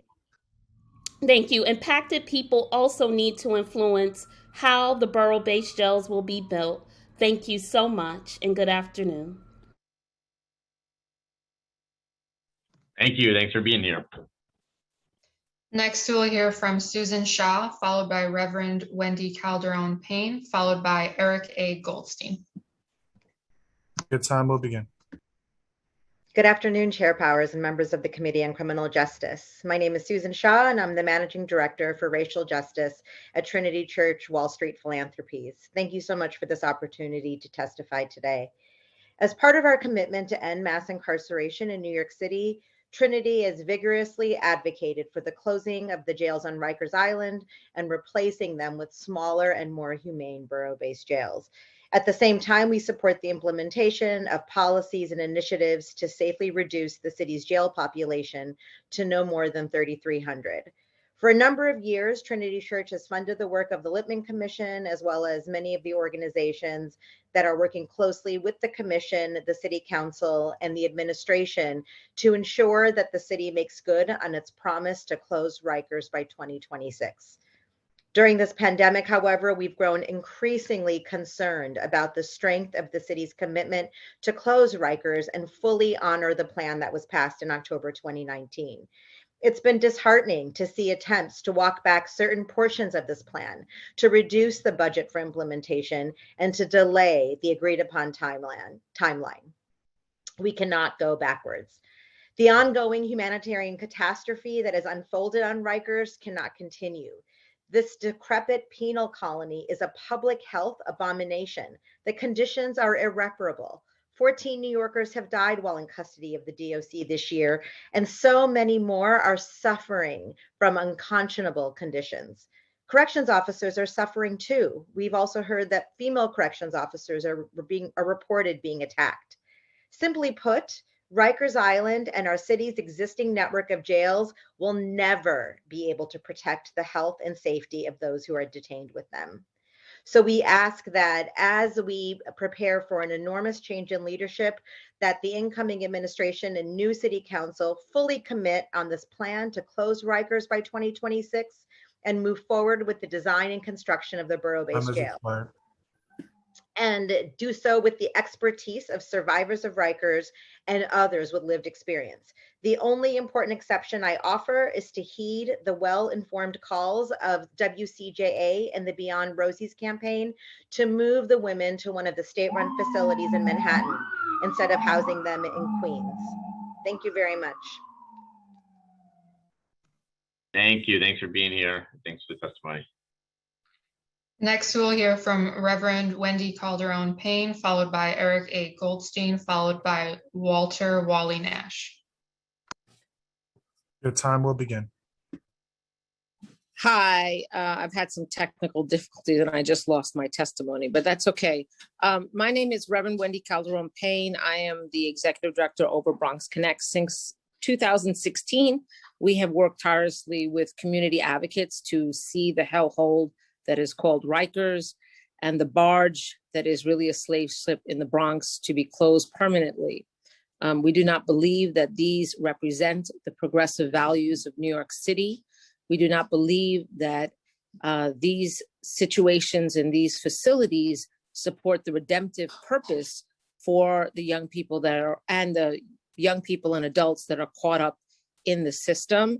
And we just really need to say to City Council, we desire you to move forward on the RFPs and to not pull back. Before December 31st, issue those RFPs, move the process forward. It is just unacceptable that I have young person after young person after young person who can bluntly tell me that they spent 7 months, 8 months, 9 months in Rikers and never had a visit from a lawyer. Now, why is that? It's not that these lawyers who could be making a lot more money in Wall Street don't care about them. It's that you cannot spend 7 hours to visit one person when you have a caseload of 100. So we are asking that the city council use its power to bring this process forward and not backwards. Now, we understand that the mayor may adjust one or two, or the new mayor may adjust one or two things, but I do believe that the community has spoken, in spite of many loud voices, that they want and we want our families near to care for them and to support their redemptive process and their changing of their lives. Thank you. Thank you. Thanks so much. Next, we will hear from Eric A. Goldstein, followed by Walter Wally Nash, followed by Abdullah Bald. Good afternoon, Chair Powers and members of the committee. I'm Eric Goldstein, New York City Environment Director at the Natural Resources Defense Council. Of course, NRDC agrees with the Lippman Commission's conclusion that closing the notorious jail complex on Rikers Island and advancing a modern system of smaller jail facilities in the 5 boroughs is a moral imperative. It'll end one of the sorriest chapters in the city's criminal justice history. It'll facilitate enhanced efficiencies in the criminal justice system, and it'll create a once-in-a-lifetime opportunity to completely re-envision the use of 400 acres and transform this island of shame into a showplace of sustainability and green jobs. Look at what would happen if the borough-based jails are completed on the legislative time frame as the renewable Rikers legislation envisions. Rikers will become a centerpiece of solar power and energy storage. This could enable the city to close one or more aging, inefficient, and pollution-generating peaker plants in the boroughs, which are primarily located in already overburdened lower-income communities of color. A reimagined Rikers Island could host a modern state-of-the-art wastewater treatment plant. This would lead to closure of several older treatment plants in the boroughs, opening up shorefront parcels for new uses that meet community needs for recreation, affordable housing, green space, and resiliency. And finally, the establishment of a modern borough-based jail system and an end to incarceration of Rikers could allow for the land on the island to be used for a major expansion of food and yard waste composting, keeping a major portion of the city's waste stream out of our landfills, a major source of climate-destroying methane emissions. Finally, this renewable Rikers vision will have another important benefit.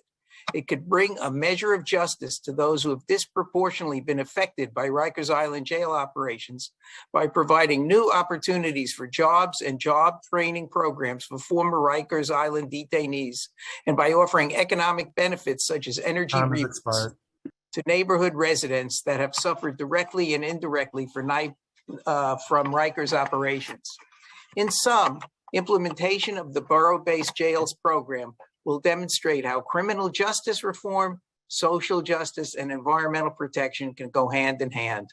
Thank you for your attention. Thank you, and always thank you for your commitment to all our large citywide goals here and keeping us focused on them. Thanks so much. Next, we will hear from Walter Wally Nash, followed by Abdullah Bald, followed by Nadav Gazith. Time will begin. Good afternoon. My name is Walter Wally Nash. I am a resident of Concord Avenue. I have been a resident of Concord Avenue since 1944, where I was born on Concord Avenue. And I'm talking concerning the jail prison that will be built on Concord Avenue. First, I want to call your attention to that I worked for the government of New York State from 1963 till I retired in 2001 for the State of New York Department of Mental Hygiene. And during that time in 1963, the governor came up with plans of bringing community-based mental health to the community. To this date, that has not been implemented too well. They entrusted the city of New York to care for the mentally ill.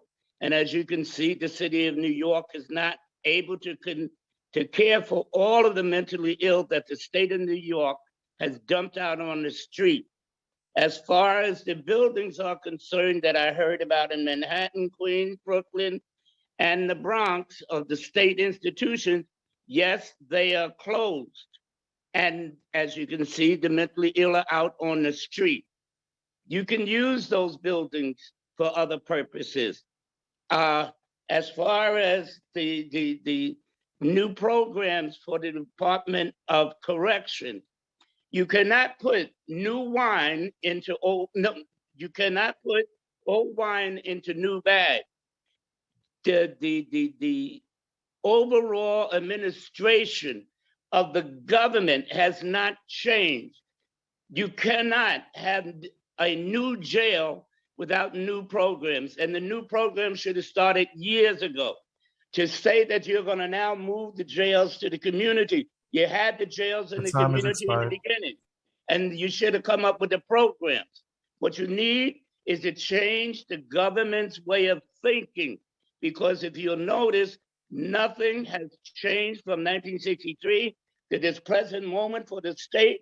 Nothing for the city has changed about the jail system. And it won't change no matter how you have it in the community until you change the thought process of those in charge and put the money where your mouth is. All right, thank you. Thanks so much. Next, we will hear from Abdullah Bald, followed by Nadav Gazit, followed by Michael Johnson. Your time will begin. Hello, everybody. Thank you so much for having me here. I just want to highlight that it is important that these elected officials to listen to the people who live in New York City, especially in the South Bronx. I just want to highlight that our youth, we feel like stuck in everything because everything has been said here. We all agree that we need to close records, but the alternative that is proposed is not sustainable alternative for the future of this city, for the future of this borough. New York City is the most powerful city in the world. We can do better than this. And this is a high stake that we give into the next mayor, but I think the policy, the lobbying that they just want to impose something, that is already, a mom cannot walk in the neighborhood without seeing a needle of drug. The mom cannot send their children to school safely. Okay, we see these realities every day. We agree on closing Rikers, but the alternative that's having those small jails is not a sustainable alternative because the failure that the city was not able to handle one place. How can the city will be able to handle 5 places with all this logistics? What is the logistic in place? So please, let's review this together and not repeat the same mistake again and again. It is time to listen to people who live here, who suffer every day. Let's give chance to the people of the South Bronx, on the young people to have better future. Most people who on this panel, I believe they don't live maybe in New York City, maybe they live somewhere else. But if you live in New York City, you listen to the news, you know that the data speak for itself about how it is imperative to act positively and to act smart. It's time to act smart. We have the tools, we have the human resources. Let's use them in a wise way. Thank you. Thank you. Thanks so much. Next, you'll hear from Nadav Gazit, followed by Michael Johnson. Your time will begin. Thank you. Sorry, I was not planning on submitting testimony, but I would definitely want to voice an opinion that I don't think has really come up in this hearing yet, which is that there is an option, which is to close Rikers without opening new jails. New jails are needed in order to deal with the issues that have been brought up. New jails are there is no such thing as a humane jail. They are not needed. What is needed is to invest this money in housing, in education, in meals. And it is definitely not into creating these new jails, there would just be more places of violence and harm, and they're not needed. We just need to close Rikers. That's all I have to say. Thank you. Thanks for being here. Next, we will hear from Michael Johnson. Your time will begin. Thank you. My name is Michael Johnson. I'm a co-founder of South Bronx Unite. I'm so pleased to be to present after those last two presenters. I think this is an historic moment we have here. I think we all agree that Rikers should be closed. I think we know it's an inhumane system that's incarcerating people of color in those structures. That what's happening there is an injustice. We cannot solve an injustice by creating a new building that supposedly is going to be more humane, that will end up being more money spent on the criminal injustice system or the prison injustice system. It's not justice. We're not putting money where we need to put money to solve this problem that we have a societal issue here.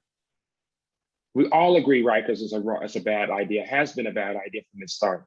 The Baines Detention Center was a bad idea. We should not be housing our men and women of color in these structures. It's no different than slavery.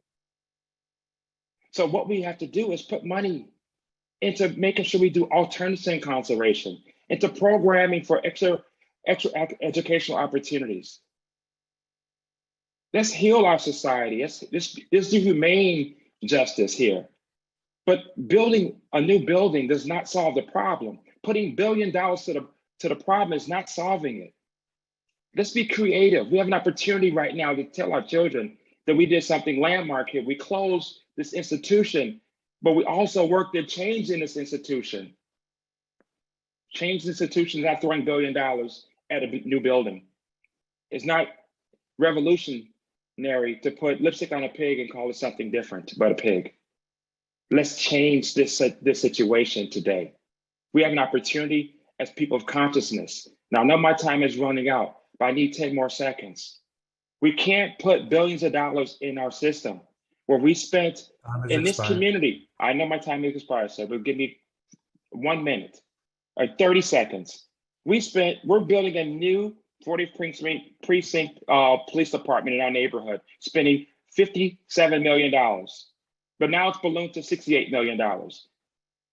In our community, we're putting money into renovating Horizon Youth Detention Center and Crossroads Detention Center, planned at $170 million, ballooned to $300 million. The Bronx Courthouse was supposed to be $325 million, now it's $400 million. When will we stop and start investing in our communities? We have an opportunity to do something different. Let's think outside the box and really solve this problem and stop trying to put lipstick on a pig and think the problem is the building that people are being housed in. They do not need to be housed. Let's bring our people home. If they're nonviolent offenders or waiting for their day in court, let them come home. We're already reducing the bed count. Let's do something revolutionary here. It's time. Thank you. Thank you. Thanks for being here. This concludes the public testimony. If we have inadvertently forgotten to call on someone to testify, if that person could raise their hand using the Zoom raise hand function, we will try to hear from you now. Okay, we'll turn to Melissa Vergara.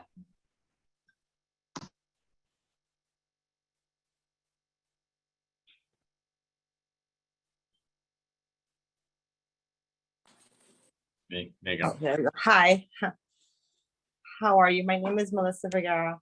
I'm the mother of a young man who's currently on Rikers Island, where he has been for the past 7 months, and I am also a member of Freedom Agenda and the Treatment Ideal Coalition.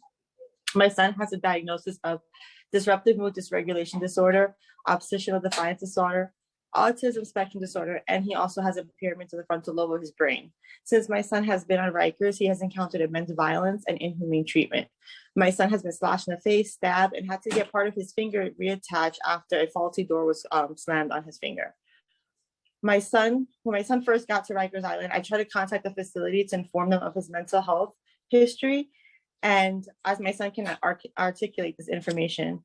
In June, I called OBCC and spoke with the Captain Lewis and gave her a brief synopsis of my son's mental health disorder. Her response to me was, "Oh, so you're calling me to tell me your son gets mad?" I then proceeded to say, to try to explain it to her. And she said, "Ma'am, call 311. I don't know anything about mental health."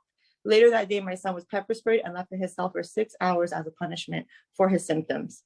On June 15th, after not hearing my son for 4 days, I received a call from another person incarcerated telling me my son was deadlocked in his cell with no mattress for all that time.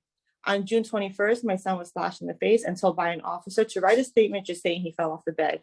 On August 15th, when the correctional officers were protesting outside, everyone in my son's housing area was locked in their cells with no access to food.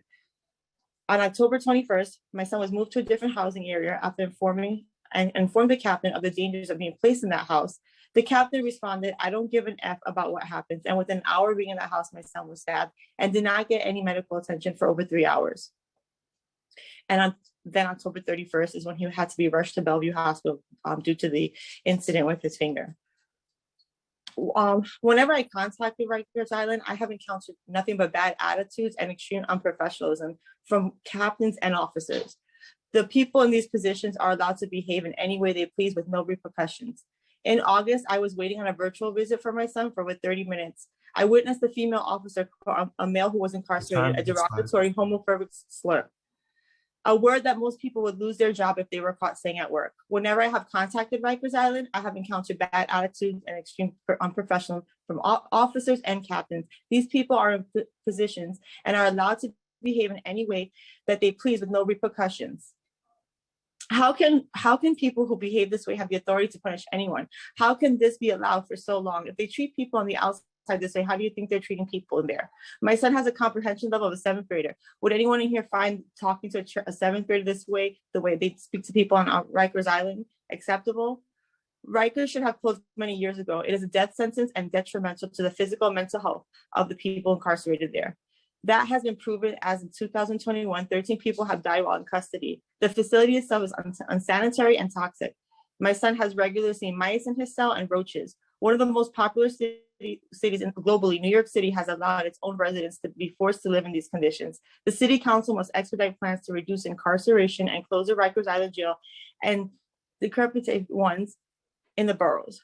But you also have to make sure that with the improved physical conditions of the borough jails comes a complete overhaul of the Department of Correction.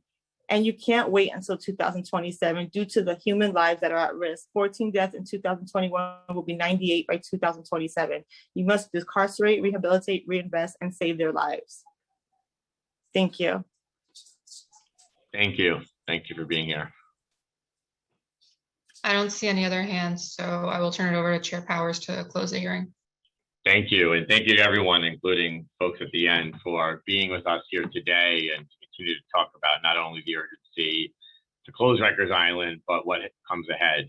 And as we close the chapter on this administration at the end of the year, I think it's essential and important that we continue the conversation that the council started before I got to the city council about the plans to close Rikers Island, the horrible conditions there, the plight of the people that are in custody, their families, and the stories that they have to live with, and a lot of work that we have to do in the criminal justice system here in New York City, and of course throughout the state and the country as well. So I really want to thank you, everyone. The input and the stories and the feedback on the plan as we move forward is really important and essential, as in addition to us getting critical information and updates on where the plan is in the pipeline today.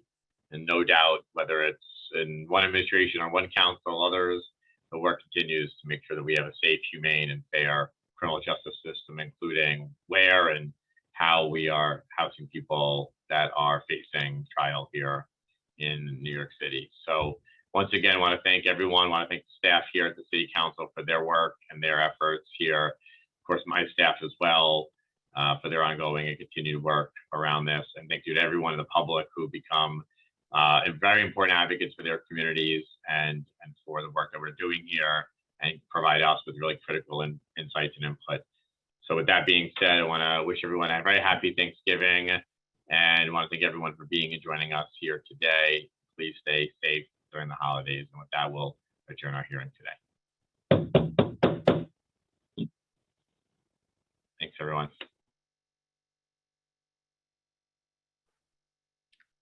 The recording stopped.